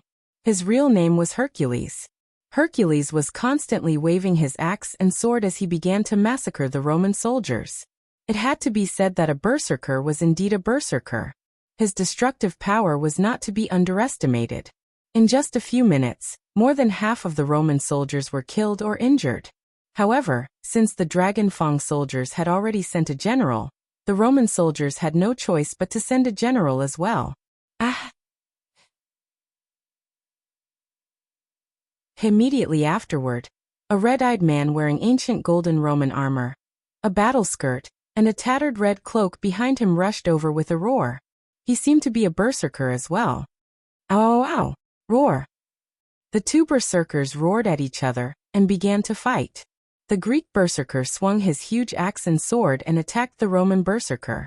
On the other hand, the Roman berserker was not afraid of pain. He carried his axe and sword and attacked the Greek berserker. The two berserkers with similar strength and durability were fighting each other just like that. After a few moves, the Roman berserker was clearly at a disadvantage and was beginning to be suppressed by the Greek berserker. There was no doubt that if there were no reinforcements or something special happened, Rome's berserker would definitely die. Ow, ow, ow, ow! The Roman berserker roared unwillingly. Suddenly, a ray of moonlight appeared in the sky and shone around the Roman berserker. That was the Roman berserker's noble phantasm. It could cause mental damage to the enemies in the surrounding area. Roar. It could only be said that Hercules was indeed worthy of his name. Even if he had gone berserk, it could be said that because he had gone berserk, the enemy's noble phantasm had no effect on him. However, the surrounding Roman soldiers and Dragon Fang soldiers could not. The Roman soldiers began to go berserk. Kada kada kada. The Dragon Fang soldiers also went berserk. Then, the Roman soldiers and Dragon Fang soldiers who were affected by the Roman berserker's noble phantasm began to attack Hercules crazily. Roar! Ants could even kill an elephant. However, to Hercules, these soldiers and Dragon Fang soldiers were not ants. At most, they could only affect Hercules. Hercules crazily crushed these soldiers and Dragon Fang soldiers and began to attack indiscriminately. As long as they were close to him, they would be smashed into pieces by Hercules' axe. However, the Roman berserker was also among them, constantly attacking Hercules. The Roman berserker, who could match Hercules' strength, could cause damage to Hercules with every attack. This was what they meant by ants could kill an elephant. Of course, that referred to Hercules being attacked by the Roman berserker. At that moment, there was a sudden magical fluctuation not far away from the two servants, and the two berserkers could not help but look over there. With a flash of light, two figures appeared in the same place. Reiki transfer normal to Chica Matthew, you have come to the United States in 1783. Roman's voice came from Gadazzi's wrist. It was Matthew who was wearing Chaldea's master clothes and Galahad's Reiki suit. Doctor, are you sure this is the United States in 1783? Gadazzi and Matthew looked at the battlefield in horror. Was there such a fierce battle in the United States at that time? Coincidentally, Hercules and Rome's berserker were looking at the two unknown enemies who had entered the battlefield. Gadazzi and Matthew could not help but swallow their saliva. It feels like we're finished. Chapter 472. Roar. Hercules and Rome's berserker roared in unison, as if they were extremely angry at their former enemy who had suddenly entered the battlefield. It's over. That's Hercules and Caligula. Gadazzi shouted in a panic. They were the enemies that Gadazzi and Matthew encountered at the second and third singularities. As if they also had an impression of Gadazzi and Matthew, Hercules and Caligula roared and ran towards the two. Senior, please step back. Matthew raised his shield and stood in front of Gadazzi. Hercules raised his axe and sword and smashed it down at Matthew. Clang! The sword and axe collided with the holy shield, producing an ear-piercing sound. Ha! After blocking Hercules' attack, Matthew shouted and pushed Hercules away. After experiencing 4 singularities, Matthew had indeed become a lot stronger. Hercules was a humanoid Gundam whose strength had reached A+. Even though it was not easy for Matthew to block his full-powered attack, he was still able to do so. Senior, it's too dangerous here. Prepare to break out of the battlefield, Matthew said to Gadotsi without looking back. Gadotsi was not an idiot. The Dragonfang soldiers and Roman soldiers had begun to surround them. No matter what, they had to leave the battlefield first. When a scholar meets a soldier, it is difficult to reason with him. This was probably the case. No matter which side it was, there was no way to communicate with them at the moment, so it was best to leave now.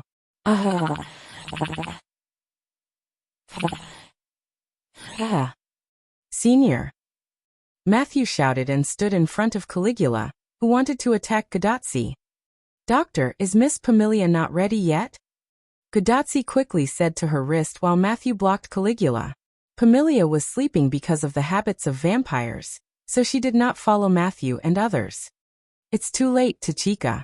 Although it's a bit irresponsible to say this now, we can only rely on you and Matthew now. Roman's helpless voice came from the watch. Oh really, if only Assassin was here, Gadotsi complained. As if the heavens were playing a joke, a rather huge source of magic was quickly approaching them. It was the power of light, the extreme light that could illuminate all darkness. Tachika, Matthew, there's a huge source of magic approaching you. It's impossible to determine whether it's an enemy or not. Be careful, Roman said excitedly. Doctor, we've already seen it here. Gadotsi complained to Roman. In the east of the battlefield, like the rising sun, a fierce light shone and quickly impacted the camps of both sides. Roar dash. Oh, Hercules, who was about to attack Gadotsi again, and Caligula, who was blocked by Matthew, both turned their heads and looked at the light. It seems that the two berserkers judged that this light was more to be targeted than the enemy. Hercules and Caligula gave up attacking Gadotsi and Matthew, and headed towards the source of the light in the east. Anyway, we're saved, Gadotsi sighed. However, even without the two threats of Hercules and Caligula, the surrounding Dragonfang soldiers and Roman soldiers were not to be trifled with. Surprisingly, the quality of these two soldiers was quite high. Matthew used his shield to knock away one enemy after another, and quickly said to Gadotsi, Senior, let's take advantage of this opportunity to break through. Because of Hercules' hammer and Caligula's noble phantasm, the Roman soldiers and Dragonteeth soldiers around Gadotsi and Mashu were not gathered together. Therefore, they were confident to break through the encirclement. Quick! Matthew, let's leave quickly. Then, Matthew covered Gadotsi and the two broke through to the west. Why break through to the west? What a joke! The light in the east was not to be trifled with. If they didn't hurry to the west, they would be waiting for death. Because of this, Gadotsi and Wyrm were getting farther and farther away in the east, where the light was. Silent Wonder held the holy white spear in his hand and destroyed the Roman soldiers and Dragonfang soldiers that were rushing forward as if he was unparalleled. With this level of soldiers, the enemy must have used the Holy Grail, Wyrm said while mowing the grass. Although Wyrm was mowing the grass, the strength of these Roman soldiers and Dragonfang soldiers was already very high. Wyrm had also encountered Dragonfang soldiers, but compared to these Dragonfang soldiers, those Dragonfang soldiers were simply broken bones. Naturally, the Roman soldiers who were comparable to the Dragonfangs were also extremely strong. Simply put, the original green monsters with good quality had become orange monsters with epic quality. In any case, they are just mass-produced soldiers. Not to mention the Dragonfang soldiers, the Roman soldiers were exactly the same, and there was no fear in them. There was no doubt that they were summoned using the Holy Grail. It was the same as Wyrm's Celtic soldiers. It's about time. Using normal attacks to clear the monsters was too slow, so Wyrm prepared to use a skill. Silent Wonder swept away all the enemies around him. Then he pointed the holy lance Yggdrasil downwards and stabbed it into the ground. Feel the radiance of the Holy King, Wyrm said as he injected magic into the holy spear. Boom! In an instant, the magic of light was released and overturned the soldiers and the ground, causing a violent explosion. The scorching light purified the enemies and the ground. Wyrm stood in a large crater that looked like it was hit by a meteorite, and pulled out the holy spear that was still stuck in the ground. Holy King's Radiance. Ace, the descent of the Holy King. The radiance of mercy accompanied the Holy King.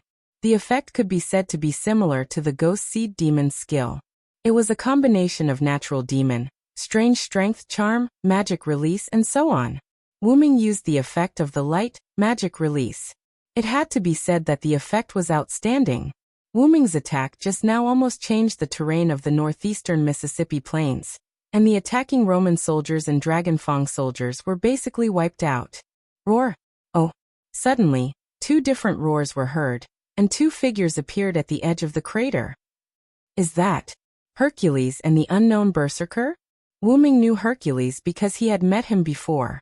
However, Wuming really did not know Berserker, who was like an emperor. However, this did not hinder Wuming. Both of them did not come with good intentions. Mythical Yggdrasil. Chapter 473. Mythical Yggdrasil. Wuming didn't say anything and directly released the true name of the Holy Spear. The originally solid Holy Spear in his hand seemed to have turned into light, shining with infinite brilliance. Even Hercules and Caligula couldn't help but raise their arms to block the dazzling brilliance. Pure brilliance, holy world tree, help me purify the evil. Wuming shouted loudly and threw the aurora pillar in his hand like a javelin at Caligula. After all, Wuming didn't know Caligula well, and didn't know if he was a strong threat. But Wuming knew that Hercules could resurrect 11 times, and he would be immune to all attacks he had received. Therefore Wuming chose to get rid of Caligula, the unknown berserker, first. Ah! The intense pain made Caligula roar. The spear of light hit Caligula's body at a speed that Caligula couldn't react to. It passed through his body and left a glowing hole in his body. Bang! Then, Caligula exploded and overturned Hercules, who didn't have time to leave Caligula's side. This was the power of Wuming. No, it should be the light of the Holy King. At this point, the Roman berserker, Caligula, was eliminated. Roar! Hercules got up and roared at Wuming. Next, it's your turn. Wuming waved his hand and the holy spear that had turned into light returned to Wuming's hand, and turned into a solid object. It had to be said that Hercules' 12 trials, God Hand, was really powerful. It was even more cheating than Wuming, who cheated. It was immune to B-level damage, and could resurrect 11 times. It had a strong resistance to attacks that killed it once.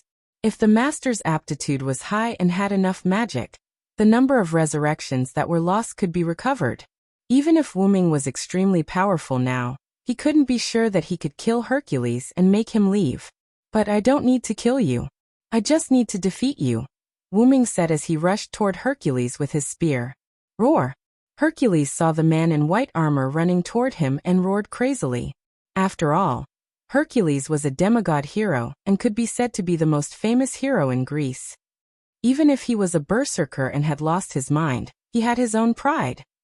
How could Hercules be afraid of his opponent, who was also a berserker, who had unleashed his noble phantasm right from the start? He just looked a little fairer than him, had more mana, and was on par with him in terms of ability value. He just looked a little prettier than him. Roar! I, Hercules, am not afraid. Along with the roar, Hercules jumped up and raised his axe to attack Wuming.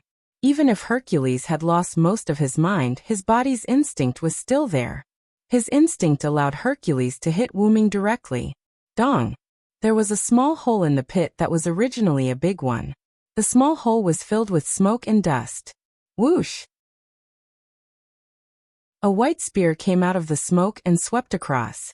Wuming swept the smoke and dust away. There was not a single speck of dust on his white armor. When Hercules was about to hit him with his sword, Wuming used his holy spear to block it. In addition to his relic, Arthur's gift armor, even without the protection of his holy spear, Wuming did not suffer any damage when Hercules hit him. To put it simply, Wuming's relic was tougher than Hercules' body from the 12 trials. Roar! Perhaps Hercules saw that his attack was ineffective. He roared again and rushed toward Wuming. When Wuming saw Hercules rushing toward him, he reached behind him and grabbed his cloak. He threw the cloak at Hercules. Hercules cut the cloak in half with his sword and axe. The cloak turned into magic particles and drifted away with the wind. Following that, the tip of the spear appeared in front of Hercules. The tip of the spear was aimed at Hercules' head. However, how could it hit Hercules, who had mind's eye? Hercules turned his head and easily dodged the attack. Roar! Following that, Hercules roared and swept his sword and axe at Wyrm, who was close to him. After Wyrm's attack failed, he held the end of the spear and used the holy spear as a pole. He inserted it into the ground behind Hercules. When Hercules' sword and axe swept over, he jumped and came behind Hercules. The surrounding magic instantly gathered and light appeared behind Hercules. Dong! His foot, which contained the magic of light, kicked Hercules from behind. Hercules was kicked to the bottom of the pit by silent sound. After all, both of them were now fighting on the slope of the giant pit. Wyrm's kick, coupled with the influence of gravity, caused Hercules to roll toward the center of the giant pit. Wyrm took back his leg that was still moving because of the kick. He stood firm and pulled out the holy spear from the ground. Wyrm's kick just now had reached the A level, and it was slightly higher. Even Hercules couldn't withstand this attack. However, although he was injured, it certainly wouldn't have a big impact on the battle. Hercules inserted his sword and axe into the ground on the way to the bottom of the pit. He stopped abruptly and then turned over. Roar! Hercules was even more enraged by Wyrm's humiliation of the Greek hero. At this moment, Wyrm heard a voice. Phoebus' catastrophe, complaint of arrows. Xiao xiao xiao xiao. In an instant, countless dark green arrows wrapped in strong magic power came down from the sky, and the arrow formation fell straight towards Silent Wonder. Boom boom boom. Wyrm was buried by the arrow formation. The smoke produced by the arrow formation filled the big pit. Then a spaceship appeared in the air. As the name suggested, it was a spaceship. It was a gorgeous sailboat that flew into the sky. A green figure stood on the bow, still in the posture of drawing a bow. After seeing her noble phantasm hit Wyrm, Atalanta spoke. Come back, Hercules, Atalanta said to Hercules in a steady tone that was neither commanding nor pleading. Roar! Although Hercules did not listen to the words of the Greek Holy Grail holder when he was summoned, Hercules would still listen to Atalanta a little. Immediately, Hercules jumped onto the spaceship. Then, Atalanta looked at the place where the smoke was gradually dissipating. Although Atalanta's noble phantasm was a B level, for Wyrm, who could even block Hercules' attack, each arrow alone could not threaten him at all. Even if Atalanta deliberately concentrated the arrows, it was estimated that it would not cause any harm to Wyrm. This was indeed the case. When the smoke was completely dispersed, Wyrm's spotless figure was still standing in the big pit that was almost destroyed. Such a familiar noble phantasm. I guessed it must be you, Wyrm said lightly.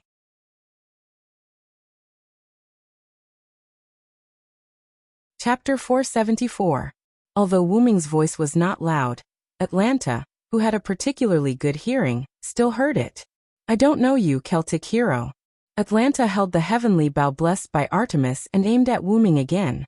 Although Atalanta kept saying that she didn't know Wyrm, Wyrm remembered Atalanta, and there was a reason why Atalanta didn't know Wyrm. Servants were the avatars of heroic spirits, and each avatar was different. To put it simply, the main body was divided into many avatars, and what you know is just one of the avatars.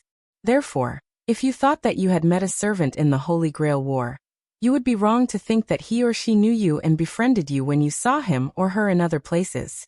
In the next second, he or she is likely to kill you because he or she is not the first avatar that you know. He or she may be the second avatar, the third avatar, or even the infinite avatar. Therefore, the current Atalanta was probably not the Atalanta of the 14 horsemen, but there was another possibility. Wyrm was now fully armed, and his face was covered. Atalanta may have said that she didn't know him because she couldn't see Wyrm's face. In any case, even if Atalanta knew Wyrm, the two of them among the 14 horsemen were opponents. In addition, Wyrm hadn't figured out the situation of the spaceship yet. Wyrm didn't think that Atalanta could come to his side. Unfortunately, I know you. Wyrm's slightly helpless voice came from under the armor. Wyrm began to be vigilant.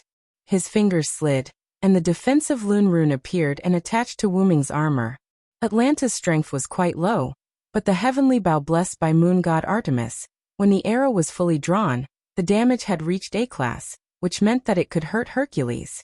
However, Wyrm's armor could defend against A class physical attacks.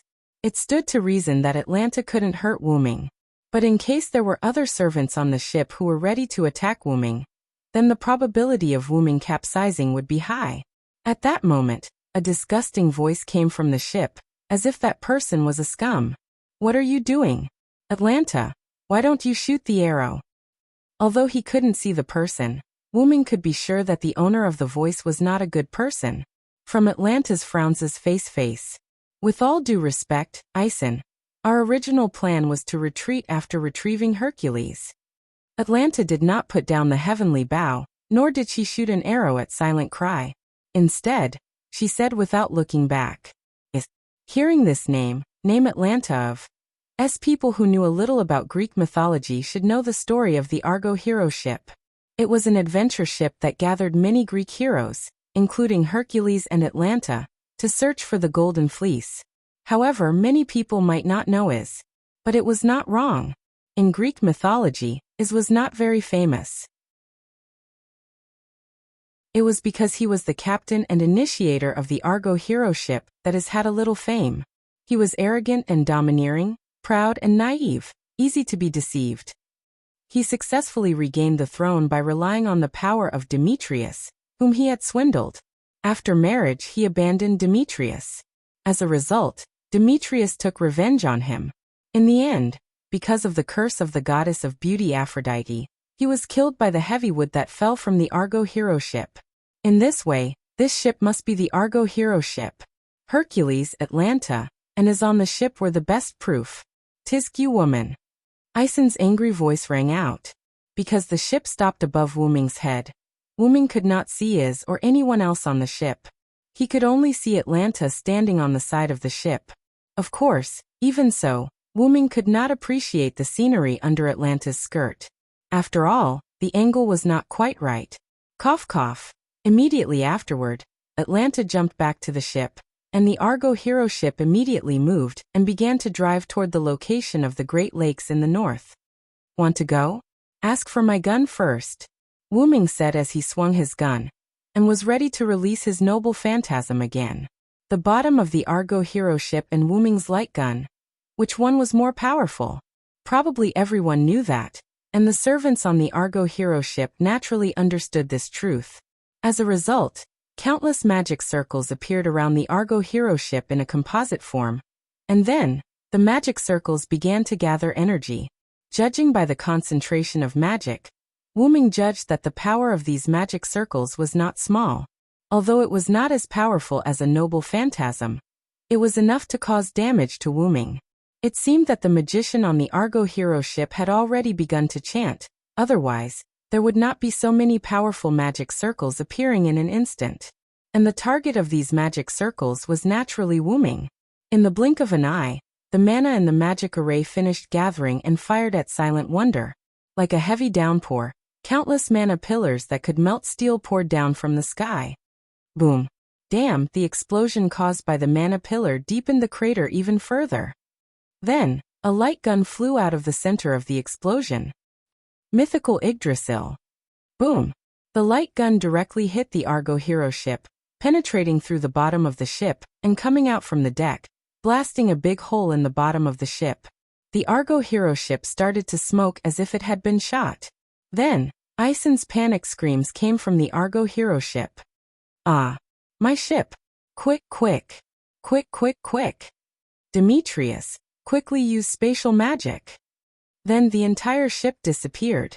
Without a doubt, the Argo hero ship had been transported away by Demetrius, who Ison was talking about. Demetrius. That means these magic circles were all created by her. And those Dragonfang soldiers were probably created by her too. Wu Ming's voice came from the center of the explosion. Gradually, the explosion dissipated, and Wu Ming's figure was revealed in the pit that had become even deeper. His armor was still spotless. Wu Ming waved his hand, and the holy spear returned to his hand. That spatial magic was probably set up on the Argo hero ship in advance as a precaution. After all, using spatial magic to transport such a large ship was absolutely impossible. Then, Wu Ming sensed the reaction of the servants around him and said lightly, "Using the defensive Lune magic in advance is really the right choice. After all, after Atlanta used her noble phantasm, Wuming cast a defensive Lune rune on himself, because he was afraid that there would be more powerful attacks. Otherwise, Wuming would be injured by Demetrius's magic, even with the noble phantasm Arthur's gift. If he was injured, it would be a bit difficult to deal with the new servants. Immediately, Wuming looked at the edge of the giant pit, and 4 servants appeared.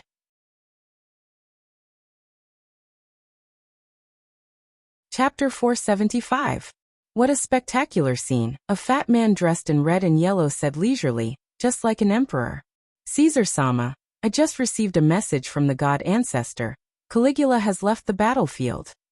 A woman wearing an ancient blue dress next to the fat man said, "Ah, I know, Cleopatra, then the murderer must be this king."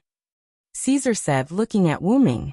The holy white armor, the holy spear, whether it was Caesar or Cleopatra, they didn't think that the enemy was easy to deal with. The scene of Wuming piercing Argo's noble phantasm was still in their minds. However, these two are not easy to deal with. As he spoke, Caesar glanced at the red-haired young arrogant king, and the black-haired frivolous swordsman with his small eyes that appeared to be too fat. Ceto. The rest of Ceto. Ceto's aura is here. Damn it. Those Greek hyenas, I will never let you go. The young king roared angrily. Well, he doesn't look easy to deal with now. Caesar smiled and waved his hand. Oh, Celander, I didn't expect you to descend in this way. I thought Maeve would use the Holy Grail to distort you into the Mad King. The frivolous black-haired man greeted Wuming, then jumped into the huge pit with his huge spiral sword. Fergus, were you also summoned by Maeve?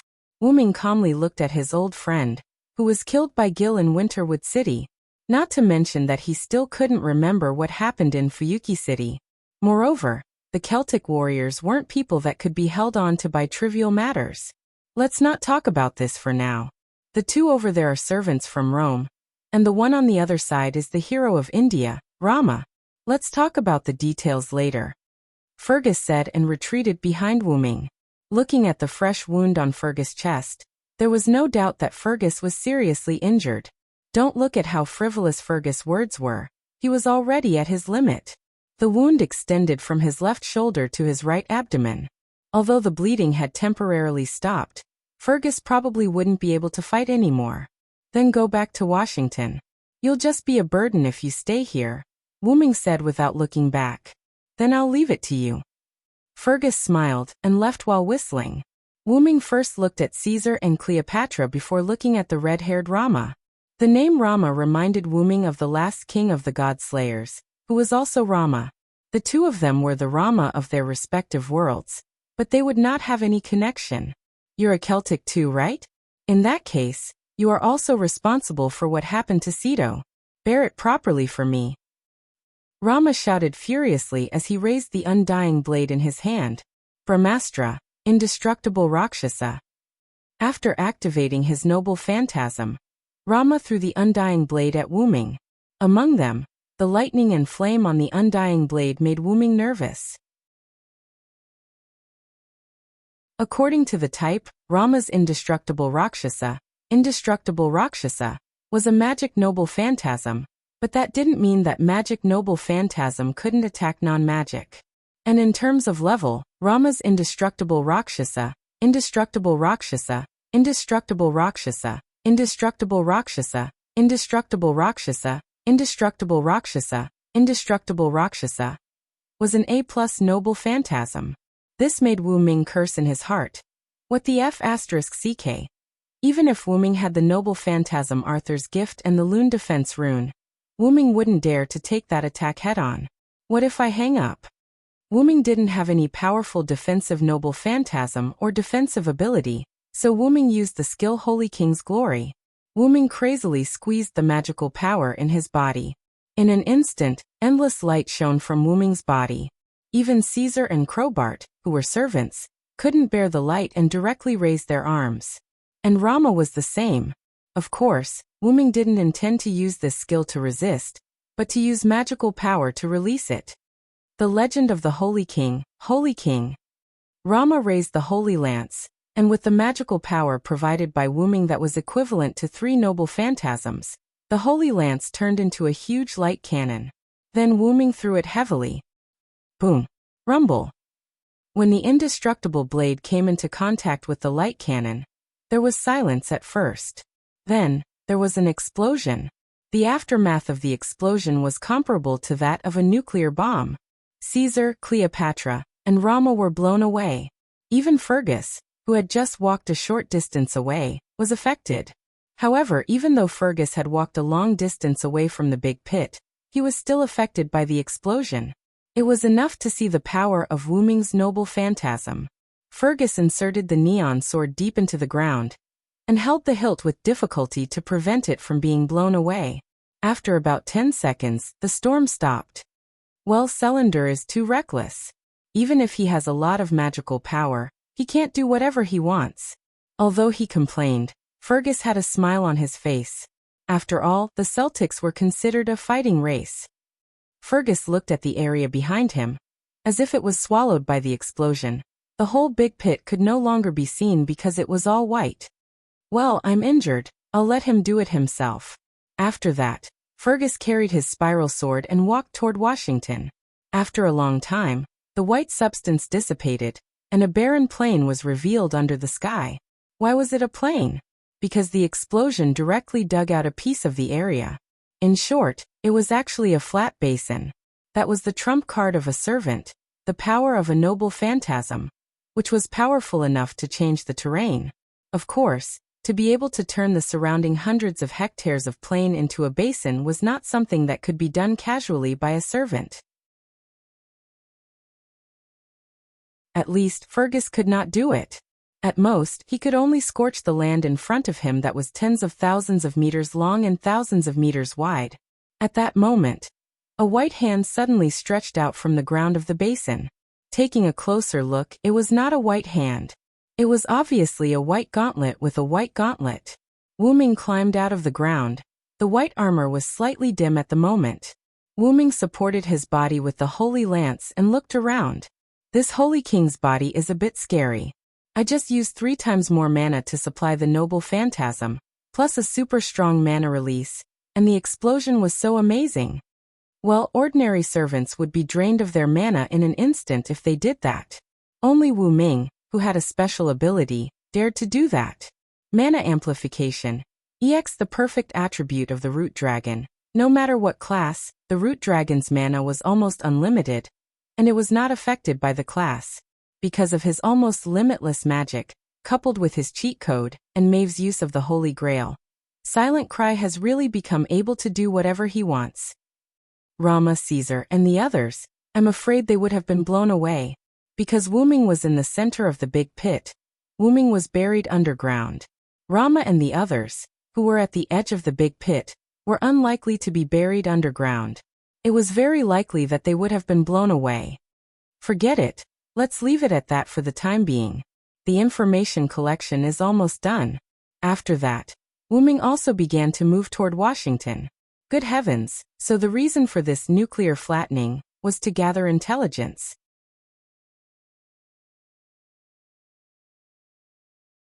Chapter 476. Logically speaking, there should be a lot of local residents around the basin that was turned from a plain to a nuclear flattened. However, the surrounding area was subconsciously identified as a battlefield by Greece and Rome. Therefore, the local residents in this area were evacuated by Greece and Rome.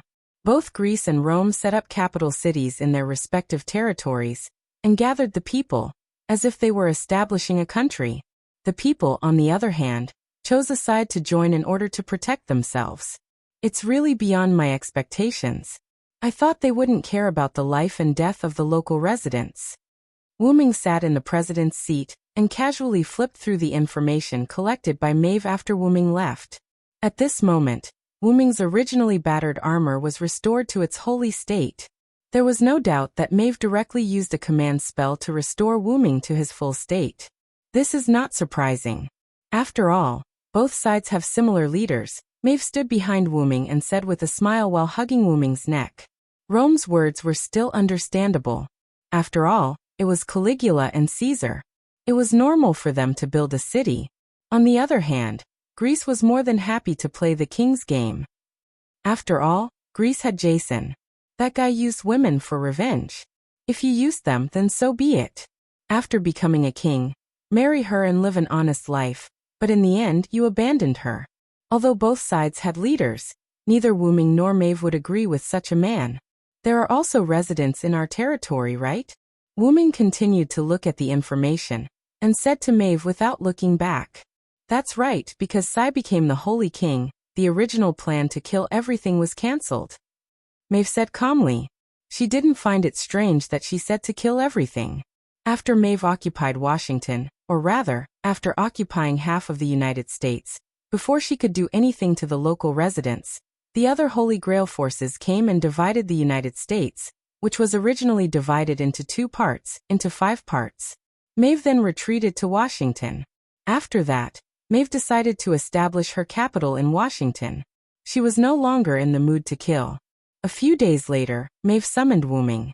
After that, because of the Holy King's reputation, Mai Fu also changed her policies. She started to treat it like a country and no longer had any bad intentions.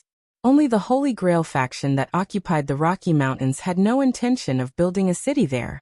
The Rocky Mountains were already lacking in population. As a result, a small portion of the population migrated to Greece and Rome. Of course, the westernmost force of the United States, the Lionhead, represented the United States from the very beginning. If it were not for the Rocky Mountains, the people of the American continent would have run over to the Lionhead. Now, regardless of whether they were forced or not, the natives were living in the Celtic territory. After all, as long as little Sai wants to do something, I will accompany you. If you become the wise Mad King, I will become your bloody queen. I will fight alongside you. If you become the Holy King, I will become your Holy Queen. I will rule the kingdom with you. That is my wish. I will accompany you until the day I die. Maeve's usual charm was gone. At this moment, she was really like an ordinary girl accompanying her sweetheart. She hugged Wuming gently. When he was summoned by the Holy Grail, Wuming heard Maeve's wish. Not a king who can kill with me, but a king who can make me accompany you. Wuming fell silent. What man would reject a girl who was willing to do anything for him? Indeed, Wuming's initial interest in Maeve was not because he coveted Maeve's beauty. It was because he was a greenhorn, and could not help but be interested in the things around him. Wuming had just changed from an ordinary person to the identity of the root dragon. He had also learned from Skaha. When he went out to Connaught, it was a pity that he did not see Maeve, who had played all the Celtic heroes in the palm of her hand. After all, he was young and frivolous. The reason why Maeve fell in love with Wuming was not only because of his heroic act of saving the damsel in distress, but also because Wuming ignored Maeve's charm. Maeve's beautiful body made her every move full of charm, and Wuming resisted Maeve's charm because of his powerful mental strength as the root dragon. Because of these two things, Maeve became interested in Wuming. At first, her love was indeed to play Wuming in the palm of her hand, but the real love was to accompany Wuming in the future. Wuming stayed by Mai Fu's side and learned about Mai Fu's past. Even if her body was full of charm, which girl was not innocent after birth? Maeve also had an unforgettable past to become like this. Whether it was pity for Maeve or indignation for Maeve's experience, Wuming stayed by Maeve's side and treated her as a younger sister who lacked love. Yes, Wuming only treated Maeve as a younger sister who needed to be doted on. The world always thought that Maeve played men in the palm of her hand, but Maeve had never received true love. Whether it was the love between family members, friends, or romantic love, Maeve had never had any of them. It had to be said that Maeve's true love for Wuming could be felt by Wuming. He was not a straight man, so why didn't Wuming accept it? The name of the root dragon was not an ordinary name. Ever since Wuming accepted his fate and left his original world to come to this moon, he knew that he would definitely not be ordinary in the future. And Square was often accompanied by danger. Before he obtained enough power to protect the people he wanted to protect, Wuming did not consider himself to be a burden. That's right, in the beginning, because Wuming did not activate the power of his bloodline, it was a little difficult for him to protect himself. Therefore, a lover was indeed a burden to Wuming. Wuming was able to leave the square world that he had lived in for more than 10 years without hesitation because he considered his own extraordinariness, because extraordinariness would also bring trouble. And now, facing such a Maeve, Wyrm felt that he could already consider these things. Hey Maeve, after I'm done with my business, I'll take your original body to my house. How about that? Wyrm said in a flat tone. While speaking, Wyrm put down the information in his hand and leaned back, closer to Maeve. It's time to make some promises. After hearing Wyrm's words, Maeve's body suddenly trembled. Although Wyrm was wearing armor, Wyrm could still feel the change in Maeve. Well, I'll wait for that day. No matter how long it takes, I'll wait for you on the seat of heroes, waiting for you to pick me up. Maeve hugged Wyrm's arm tightly and said with a happy face. The sun shone in from the window, shining on the pure white couple and blessing them.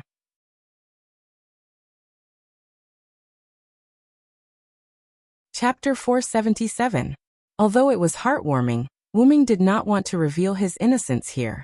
Then, the two of them began to discuss Rama, who hated the Celts, and Fergus, who was injured. So you think Ceto is useful, so you asked Fergus to go to Alcatraz Island to transport Ceto, who has been captured a long time ago. In the end, Rama and the Argo who were following Rama were attracted? Wyrm said calmly. As everyone knew, the American continent was huge, so was the United States.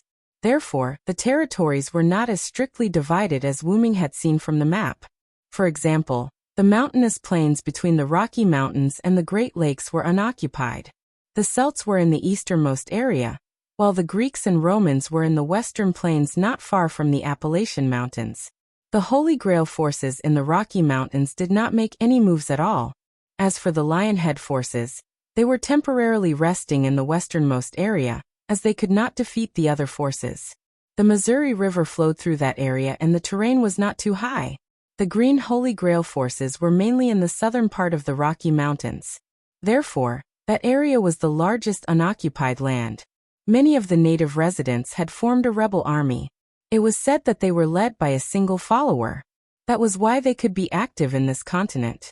If the territories were as strictly divided as Wyrm had seen on the map, how could there be a rebel army? They would have been suppressed by these forces long ago. All in all, the westernmost Alcatraz Island belonged to the easternmost Celts. There was nothing wrong with that. Ahem. Let's not talk about that for now. According to Maeve, she was preparing to withdraw Beowulf, who was stationed in Alcatraz Island. Therefore, she sent Fergus to meet him. In the end, because Rama had a special skill that allowed him to sense Ceto, Rama intercepted Beowulf and Fergus halfway. For the sake of his beloved woman, the hero Rama sneaked up on Beowulf and threw out a noble relic. He almost killed Beowulf and severely injured him. Fortunately, Ceto was escorted by Wyrm's soldiers at the back. Otherwise, Rama's noble relic could have killed Ceto. However, if Ceto was beside Beowulf and Fergus, Rama would not be able to throw out his noble artifact. Afterward, when Fergus and Roma were fighting, Ceto was taken away by the crew of the Argo led by Aeson. They also killed Beowulf while they were at it. Atlanta was more than enough to deal with a heavily injured Beowulf. Not to mention that there was also the god-magician Demetrius. Then Rama, who was enraged once again, used his spiritual base and used another relic to injure Fergus. He then began to chase after Argo. Although it was called an injury, Fergus was almost done for. Rama had overdrawn his spiritual base to release the relic. Perhaps, when Rama was fighting Wyrm, he had also overdrawn his spiritual base to use the relic. As a lone servant, although Rama was summoned by the Holy Grail, the Holy Grail could only maintain Rama's current realm. It was impossible for it to provide unlimited mana. Almost all the other servants were the same. It seemed that only Wyrm had a master, and that was Maeve. He couldn't see the command seal because Maeve was wearing a white silk glove that blocked the command seal. After that, Fergus needed to return to Washington, so he followed Rama on the way. When they passed through Rome's sphere of influence, Caesar and Cleopatra, who attracted attention, appeared. The two of them watched Rama chase after the Argo, and Fergus chased Rama. With the mentality of watching a good show and supporting Caligula, the two of them followed. As a result, the scene when Wyrm saw the four servants gathered in the big pit appeared. However, unfortunately, Caligula had already been killed by Wyrm, and the good show that they wanted to watch had turned into a bad one. If that's the case, Rama should be dying now. At present, they only knew that Rama had overdrawn his mana and spiritual base to release his noble artifact twice. Before that, they couldn't deny whether Rama had overdrawn his mana or not. Coupled with the constant running in this huge American continent, he had consumed a lot of mana. Not to mention, my noble artifact and Rama's noble artifact exploded. The explosion wasn't far from Rama, so he must have been affected. Wuming was only affected by the explosion, but the armor on his body was dimmed, and he still needed Maeve to use a command seal to restore it. Rama, who had no armor, overdrawn his mana, an unstable spiritual base, was even worse. Maybe he has already left. If that's the case, my plan to unify the continent will be one step closer. After all, if Wuming wanted to unify the American continent, Wuming, who had become enemies with Rama, would definitely be troubled by Rama, the great hero of India. Wuming's people had kidnapped Rama's wife. Now that Wuming had accepted the identity of the Celtic king, he had to shoulder this responsibility. Yeah, the hatred of stealing my wife is irreconcilable. I have to unify the continent as soon as possible, Wuming said in a serious tone. Wuming and Maeve had already planned it out. Wuming's goal was to restore the singularity, so he had to collect the Holy Grail of the singularity. There were a total of 4 Holy Grails, the Celtic king, the Greek king, the Roman king, and the Holy Grail king who was still unknown. Wuming, who was the Celtic king, could be said to have one less enemy. After all, Maeve, who had the Holy Grail, was one of his people. Therefore he had to deal with the other forces. Of course, Lionhead's native force in the United States did not have the Holy Grail, so he did not have to categorize it as an enemy for the time being. Therefore Wuming set a small goal for himself, which was to unify the United States, collect the Holy Grail, and complete the restoration of humanity. However, Lionhead can also work with him. After all, both of them have the same goal, Wuming analyzed. Lionhead's goal must be to restore the United States, and Wuming's goal was to collect the Holy Grail, so he needed to unify the country. In that case, the two sides could work together. But before the other 3 forces came to this singularity, we and Lionhead were mortal enemies. I'm afraid it's not that easy to bury the hatchet, Maeve said.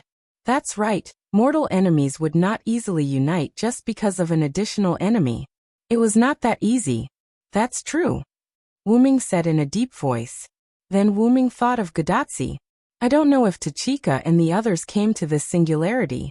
If they had the help of Chaldea's master, it would be a great help to collect the Holy Grail. After all, the reason why those followers were alone was because they were summoned by the Holy Grail. They helped Chaldea's master to take back the source of the singularity. After all, the singularity was caused by the followers with their own private wishes, so it was impossible to talk about it. By the way, in Celtic, besides you, me, Fergus, and Beowulf, are there any other followers? Wuming suddenly said to Maeve.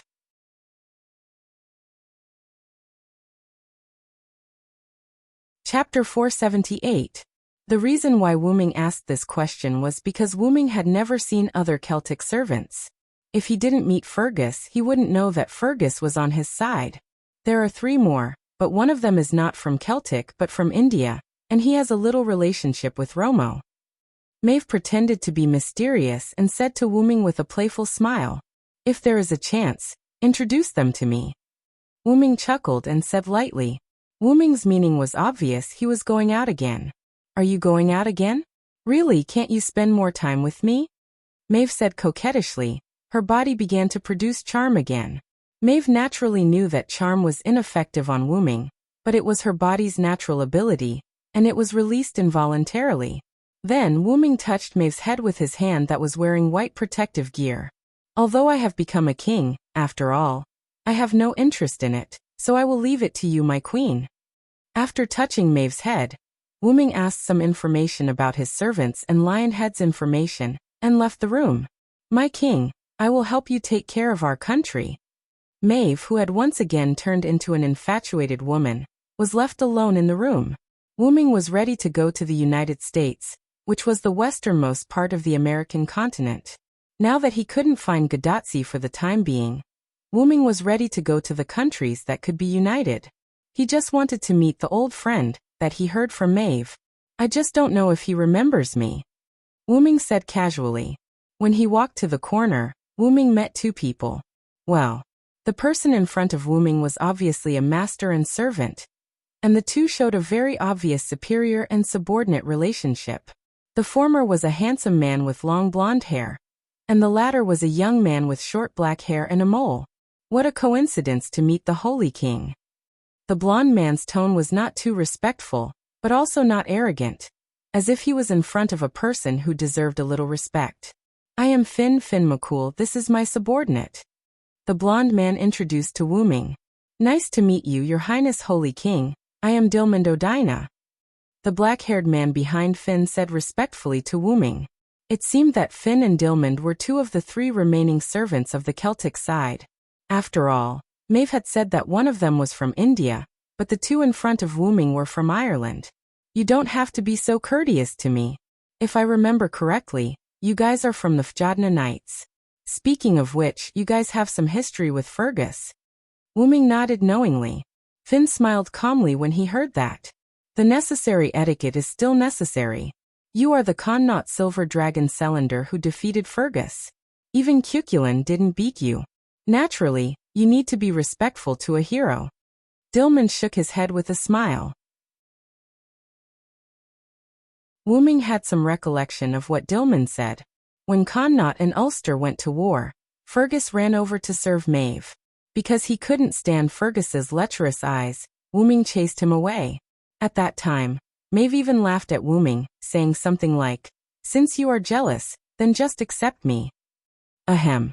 Wuming was just a Siscon. How could he let his cabbage stay with a wild boar? Now that he thought about it, it seemed that Wuming was quite a Siscon. He watched Artoria grow up, and Joan of Arc was younger than him in his memory. There were also Illyria, Mayu and Shiobi. They all seemed to be Siscons or Siscons. How could it be? It was just a coincidence. Wuming shook his head subconsciously, but this scene was humble in the eyes of Finn and Dilmund.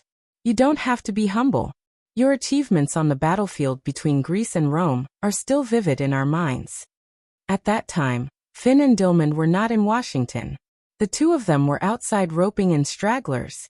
Of course, they basically did not gain anything. They only met a few low-level servants, and because they did not obey, they were all killed.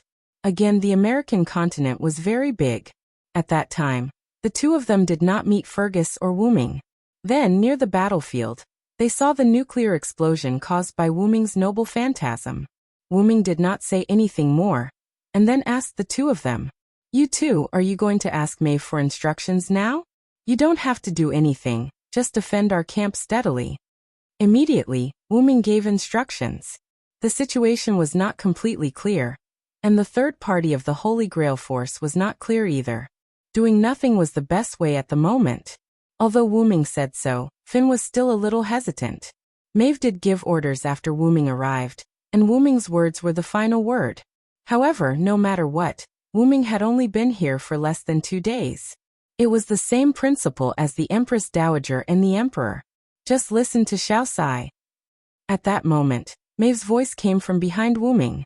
After all, Maeve was also a very active person, and it was unlikely that she would sit in the office for a long time.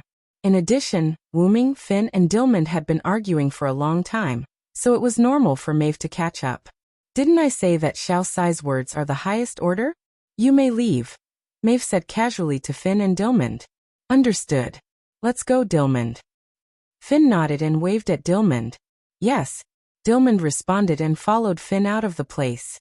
At that moment, Wuming's heart was in turmoil. Sure enough, the servants are not obedient. Whether it was from Finn's attitude or the conversation with Wuming, it could be seen that he did not put himself in the position of a subject. He was just obeying Maeve's orders. Wuming believed that if it were not for the Holy Grail, Finn and Dilmund would probably have left here and set up their own house. After all, they were summoned by Maeve with the Holy Grail, and Maeve also had a slight suppressive power over them. "Is it okay?" Wuming asked Maeve with concern.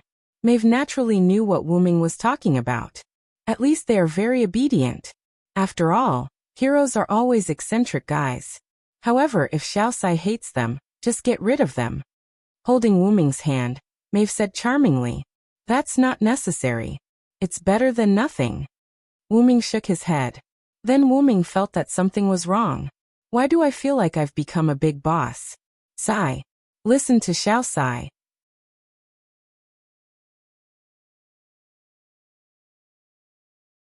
Chapter 479. Night, Missouri River Basin. A person wearing a black robe and a black hood, whose face couldn't be seen clearly, was quietly running along the Missouri River. The figure sometimes changed his route, sometimes he hid, and sometimes he came to the Black Mountain in the western part of the Missouri River Basin. This silhouette arrived in a dense forest near Black Mountain, and stopped. The figure took off his hood, revealing a black-haired, golden-eyed face. The person who came was naturally Wuming, who was preparing to go to the western part of the Rocky Mountains to investigate and cooperate with Lionhead. It had to be said that there were many plains in the United States, but there weren't many forests, but they weren't few either. Wuming sometimes changed his route, sometimes he hid, and sometimes he didn't want to be discovered by the servants and humans in this area. At night, the people in the American continent were active, whether they were servants or humans. And this Missouri River Basin was a place that was not occupied by the Holy Grail forces. In this way, whether it was the followers, the native residents, or the rebels, they were like fish in water in this place. The unknown Holy Grail forces in the Rocky Mountains did not move, and Greece and Rome were fighting fiercely. Lionhead and Maeve were in the westernmost and easternmost part of the continent. In this way, no one had time to care about this place. Naturally, it became a place where many followers and a large number of human residents resisted. And this place, in Wuming's view, could be said to be the safest passage from the east to the west. Like a lone assassin, Wuming quietly came here. By the way, the meaning of being alone was not only superficial, but it also had another meaning. A lone follower actually referred to a follower that was not a force. After all, not all non-force followers were really alone like Wuming. On this continent, it was originally the native forces of the United States that fought against the United Kingdom and succeeded in independence, but now it was divided into 5 parts. In addition to the followers who held the Holy Grail, and the forces summoned by the native forces of the United States, the Holy Grail also summoned extra followers. Due to the large number of Holy Grails with this singularity, there were many followers who were left behind. Apart from Finn and Dilmod killing a few unranked servants, Fergus also encountered many lone servants on his way to Alcatraz Island. Fergus, no, it should be the Celtic followers, were all warlike. Fergus had basically been fighting along the way. This was also one of the reasons why Fergus had been so easily beaten down by Rama. After all, Rama had also overdrawn his spirit base. With so many factors added together, Fergus had been unable to block him. On the other hand, Beowulf was completely unlucky. Not only did the despicable Rama launch a sneak attack on him, but he was also ambushed by the Greek team. Wuming did not even see him, and left the stage immediately. Except for some servants with special abilities or noble phantoms, or a few servants that Fergus didn't kill, the rest of the servants were killed by Fergus. Even so, there were still a lot of lone followers who were active on this continent. At this moment, Wuming had become a lone assassin. It was reasonable to say that because of Maeve's wish and Wuming's cheating, the spirit base could not be changed. Moreover, because of the identity of the Holy Ruler, Wuming was like a big light bulb in the dark night, unable to hide the arrival of the Holy Ruler. But this can't stop Wuming from being a cheater, Although the authority and the blade of salvation were not brought into this body because of the Serland spirit base, Wuming had brought his own dimensional noble phantasm, Dragonus Dragon's Nest. In the beginning, Wuming only wanted to use the dimensional Lune Rune to store things in a small space. Now, the Dragon's Nest could be said to have been reborn. Not only was it nourished by Wuming's magic every day, but it was also soaked in the origin of the moon for a long time. Then it was soaked in Wuming's home, the origin of the moon for a long time. One had to know that this dimensional Lune Rune was engraved on Wuming's body. In other words, in the origin, Wuming's dimensional noble phantasm was equivalent to being strengthened all the time. Moreover, it was a qualitative strengthening.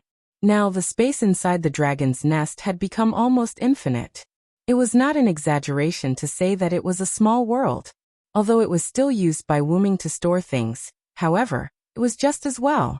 Wuming was a collecting maniac. Everything that caught his eye was kept in the dragon's nest. Putting aside the things that he collected in Kanzaki, Wuming had also been through several worlds and secretly stored a lot of things. If one had to say, Wuming's dragon's nest could be regarded as a different kind of gate of Babylon. For example, there were many items that could shield one's magic and aura. Since he was going to be an assassin, the first thing he needed to do was hide. Wuming took out a dim gem from his bosom. It was a tool used for assassination. It could shield one's aura, but it was no longer effective. This thing seems to be from the Yggdrasil, world tree. It's surprisingly useful. Forget it, who cares? Wuming casually crushed the dim gem. With a thought, the space fluctuated and golden ripples appeared. Then, Wuming took out a metal ball from the golden ripples. It was the metal ball that Shiobi had fused with half of her core. I kind of missed that little girl.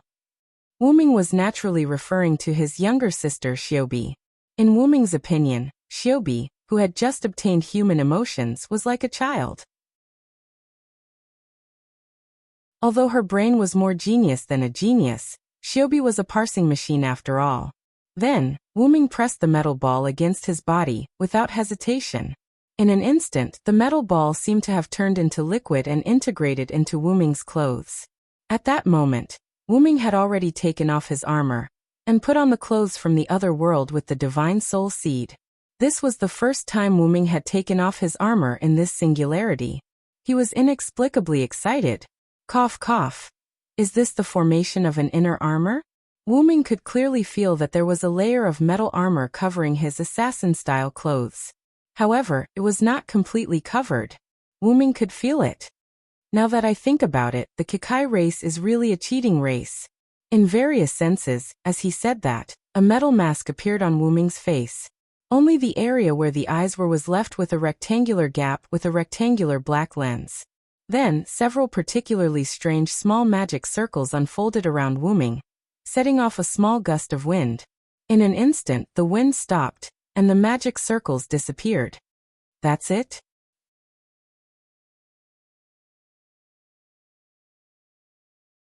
Chapter 480. After all, the forest elves. No, it should be said that in their world, everyone's magic looked gaudy. Why did it not work in Wuming's hands? Forget it, as long as it works. Through the data on the black lens, Wuming could check his own status. Although the lens looked black from the outside, Wuming saw it as transparent. Not only that, the night was now like day in Wuming's eyes. At that moment, the lens display showed a map of Wuming's surroundings. On the map, places with energy were blue, and places without energy were white. After all, the Kikai elves did not use magic, so no matter what kind of unknown energy it was, as long as it was energy, it would be marked. Magic was blue. Looking at his white body, Wuming was a little confused. Others in this world shouldn't be able to see the forest elves' magic, right? That's right. Wuming used the Kikai elves' characteristics to cast the forest elves' magic that was copied into the metal ball.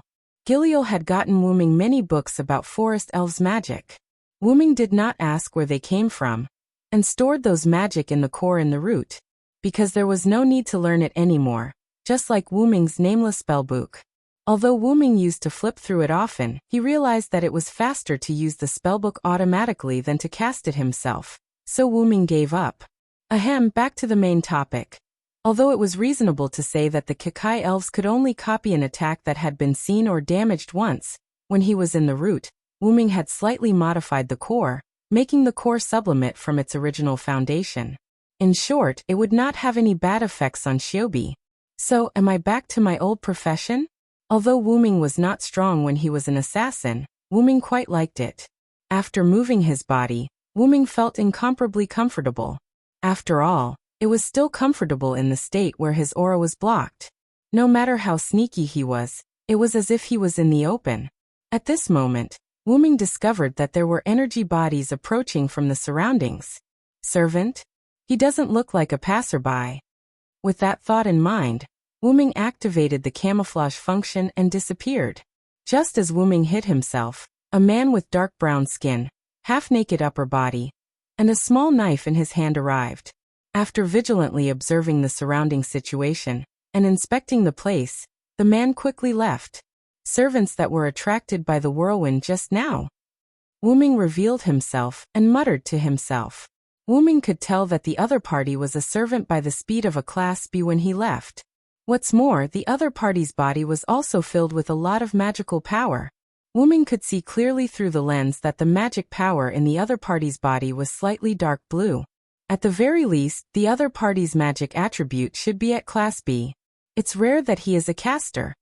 Wuming thought. It seems that I have to be careful. When he activated the core, Wuming caused a small whirlwind. A whirlwind appeared in the woods at night, which naturally attracted the other party's attention. As a caster, Wuming's assassin at the moment was not a good match. Assassins in the dark were most afraid of those fancy magicians. The other party should not have found me. After all, who knows what magic caster will use? If the other party's magic is quite powerful, then Wuming will be exposed. Later, Wuming looked at the place where the other party checked. Sure enough, there were some mysterious inscriptions that Wuming did not know. Is it a curse on this continent?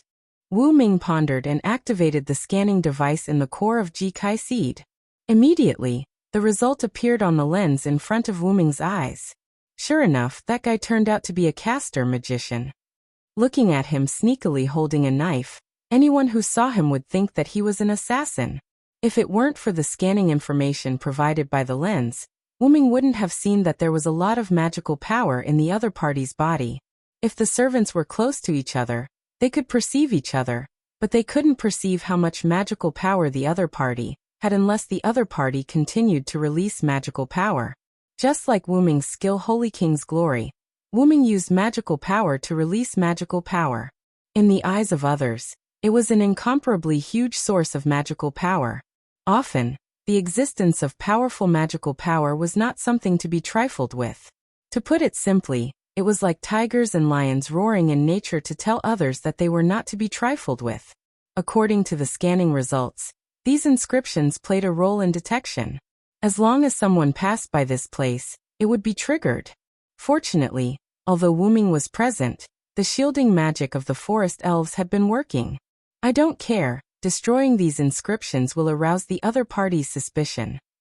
After that, Wuming continued to move toward the west. On the way, Wuming also saved the map of the American continent in the core, and a virtual live map appeared in front of Wuming. Wuming looked at the map. There is a town called Riverton at the foot of the Rocky Mountains. After Riverton, we will reach the Rocky Mountains. Immediately afterward, Wuming put away the virtual map, pulled his collar, and continued to move forward. Almost a few minutes later, Wuming came to a place some distance away from Riverton. Looking at the sparsely lit small town in front of him, Wuming paused. He felt the presence of servants in the town in front of him, but the specific number was unknown.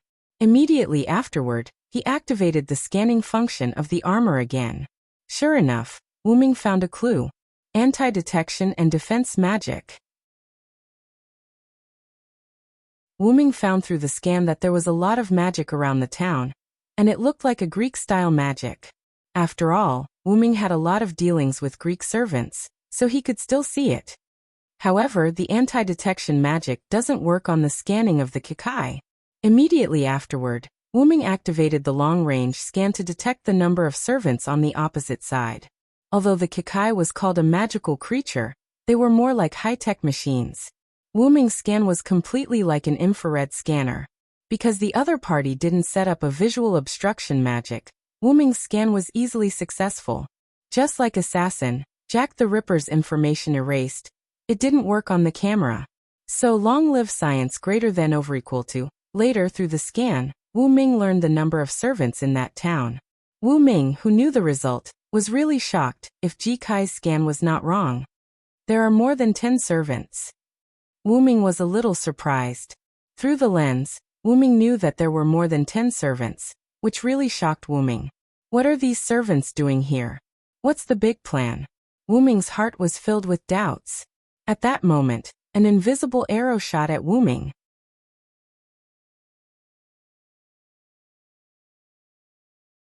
Chapter 481. Wu Ming heard the sound of air friction and leaned back, dodging the arrow that was shot at him. To be honest, if it wasn't for the warrior's insight, Wu Ming wouldn't have noticed the arrow. Looking at the ancient wooden arrow that was deeply embedded in the ground, Wu Ming found that it was entangled with magic such as silence, acceleration, and stealth, although these magic had been ineffective. No wonder he couldn't hear anything and couldn't see anything. It seemed that the opponent's magic was not low. At this moment, the lens in front of Wu Ming's eyes also showed the arrow attack. There was no doubt that the arrow that was just enchanted with mini magic had escaped the scanning of the Kikai core. It seemed that he couldn't rely too much on things from another world. In any case, it was really inconvenient to use things that were not from his world. I've been discovered. By now, if Wu Ming still didn't know that he had been discovered, then he really lived in vain. Since he was discovered, Wu Ming simply didn't hide. Feeling that there was a servant running toward him, Wu Ming didn't escape, but stood up. The inner armor that was transformed by the Kikai core was still worn by Wu Ming. Then, magic emerged from Wu Ming's body, and the magic began to burn. The white flame covered Wu Ming's whole body. Then Wu Ming raised one of his hands and waved. The white flame disappeared with the wave of his hand, and Wu Ming appeared in the air. He had already put on the white full body armor. Arthur's gift armor. He muttered the name of the relic softly. The holy armor seemed to be responding to him as it flashed with white light. At that time, the attacking servant also arrived. It looked like... No, he was a berserker. Ahahaha. Ahahaha. Oppressor. You are the oppressor. Ahahaha. The person who came was Spartacus, the red team berserker in the 14 Horsemen War. Because Wu Ming was in the red team at that time, so the two were regarded as allies. But Spartacus probably couldn't remember it. And the oppressor that Spartacus was talking about was probably Wu Ming's current identity as the king. This guy was quite obsessed with leaders, and he was even more obsessed with tyrants. But in general, he was still a berserker that could be communicated with. Of course, this was for the master. In this way Spartacus, who had met Wu Ming once, jumped up, raised his ordinary iron sword, and slashed at Wu Ming. Clank! Wu Ming raised his arm and blocked Spartacus' iron sword. Arthur's armor of gift, which had a grade A defense against physical damage, was more than enough to block Spartacus's iron sword. Bang! Immediately after, with the sound of steel colliding, Wu Ming used his hand to block Spartacus's iron sword and pushed him away. Spartacus took a few steps back, stopped, and laughed excitedly. Ahahaha. Ahahaha. Oppressor. Give me even more pressure. Like a fanatic, Spartacus once again rushed to Wu Ming with his sword. To be honest, Wu Ming didn't want to fight with this guy. Spartacus's strength was grade A, and his durability was the highest grade EX. In short, this guy couldn't be killed. However, in addition to that, Spartacus could also convert the damage he received into mana and store it in his own body to activate his healing beast's roar. In the Battle of 14 Nights, although Wu Ming was not present, through chatting with Joan of Arc, Wu Ming learned that she used her noble phantasm to resist Spartacus' noble phantasm. After all, it was a grade A noble phantasm, and it was supplemented by a large amount of magic. Although Wu Ming's armor could block a grade of physical attack, in the face of a grade A super explosion he would be defeated if he was not careful. Because of this, Wu Ming didn't want to be entangled with Spartacus. It just so happened that Spartacus' ability, except for strength and durability, did not exceed grade C, and his agility was only grade D. In other words, there was no need for Wu Ming to clash head-on with his opponent. Of course, Wu Ming's strength had reached grade A, and he had the support of Lun's magic and mecha armor. He was not afraid of a head-on clash. Sure enough, it's better to fight quickly. After all, since Spartacus was here, it meant that the other 10 servants Wu Ming observed were also here. Although Wu Ming was not weak, after all, it was unlikely that more than 10 servants were first-class or even top-level servants. If that was the case, Wu Ming had to consider running away. Oppressor aha. Looking at Spartacus who rushed in front of him again, Wu Ming decided to end the battle immediately. Clank. The sound of steel colliding was heard again, but this time, Wu Ming did not block Spartacus' iron sword with his arm, but he firmly grasped Spartacus' iron sword with his palm. Ahaha! Oppressor! Spartacus struggled to pull back his weapon, but it did not move. At this moment, Wuming's hand that was holding Spartacus' iron sword was full of Lun's runes and electrical wiring. That was the Lun's magic that strengthened his strength and the mechanical armor's enhancement. The double enhancement allowed Silent Wonder's strength to temporarily surpass a rank. It was not correct to say that he was EX rank, but rather, his strength had become A++. After all, it was temporary. However, the data was nothing to worry about. Wuming's purpose was only to control Spartacus for a few seconds. Immediately afterward, Wuming's free hand was inserted straight into the space, and a golden ripple wrapped around Wuming's hand.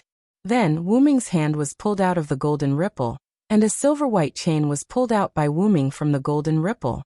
That's right, that was the pseudo-heaven lock that Wuming once created with Create Green item. Clatter. With the sound of the chain, Wuming threw the silver chain on Spartacus' body. Like a silver python, the silver chain tightly wrapped around Spartacus' limbs and body after coming into contact with him. Then Wuming let go of Spartacus' iron sword. Clang! The iron sword fell to the ground. Although the pseudo-heaven lock also had a special attack on divinity, Spartacus did not have divinity, so the chain was just a solid chain that was difficult for Spartacus to break free. However, if one looked carefully, they would find that there were Lun runes on the silver chain. Fearing that Spartacus would break free from the chain, Wuming instantly added Lun runes to the pseudo-heaven lock after taking out the pseudo-heaven lock. As a result, Spartacus, who was bound by the strengthened pseudo-heaven lock, was strangled to death.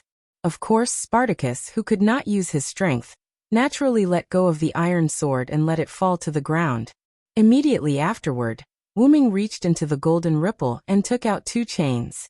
Of course, this time, it was not to deal with Spartacus but to deal with the new servant. Create Green item, Advanced Item Creation. As Wuming's words fell, 2 holy swords were inserted into the ground. You're tuning in to the Li Mei's Sword of Destiny YouTube channel. We're so grateful for your support, and don't forget to subscribe to join us on this incredible journey through captivating stories. Your generosity through donations truly makes a world of difference, as it's the primary source of revenue that allows me to expand and enhance this channel for you. Thank you from the bottom of my heart for being a part of this adventure.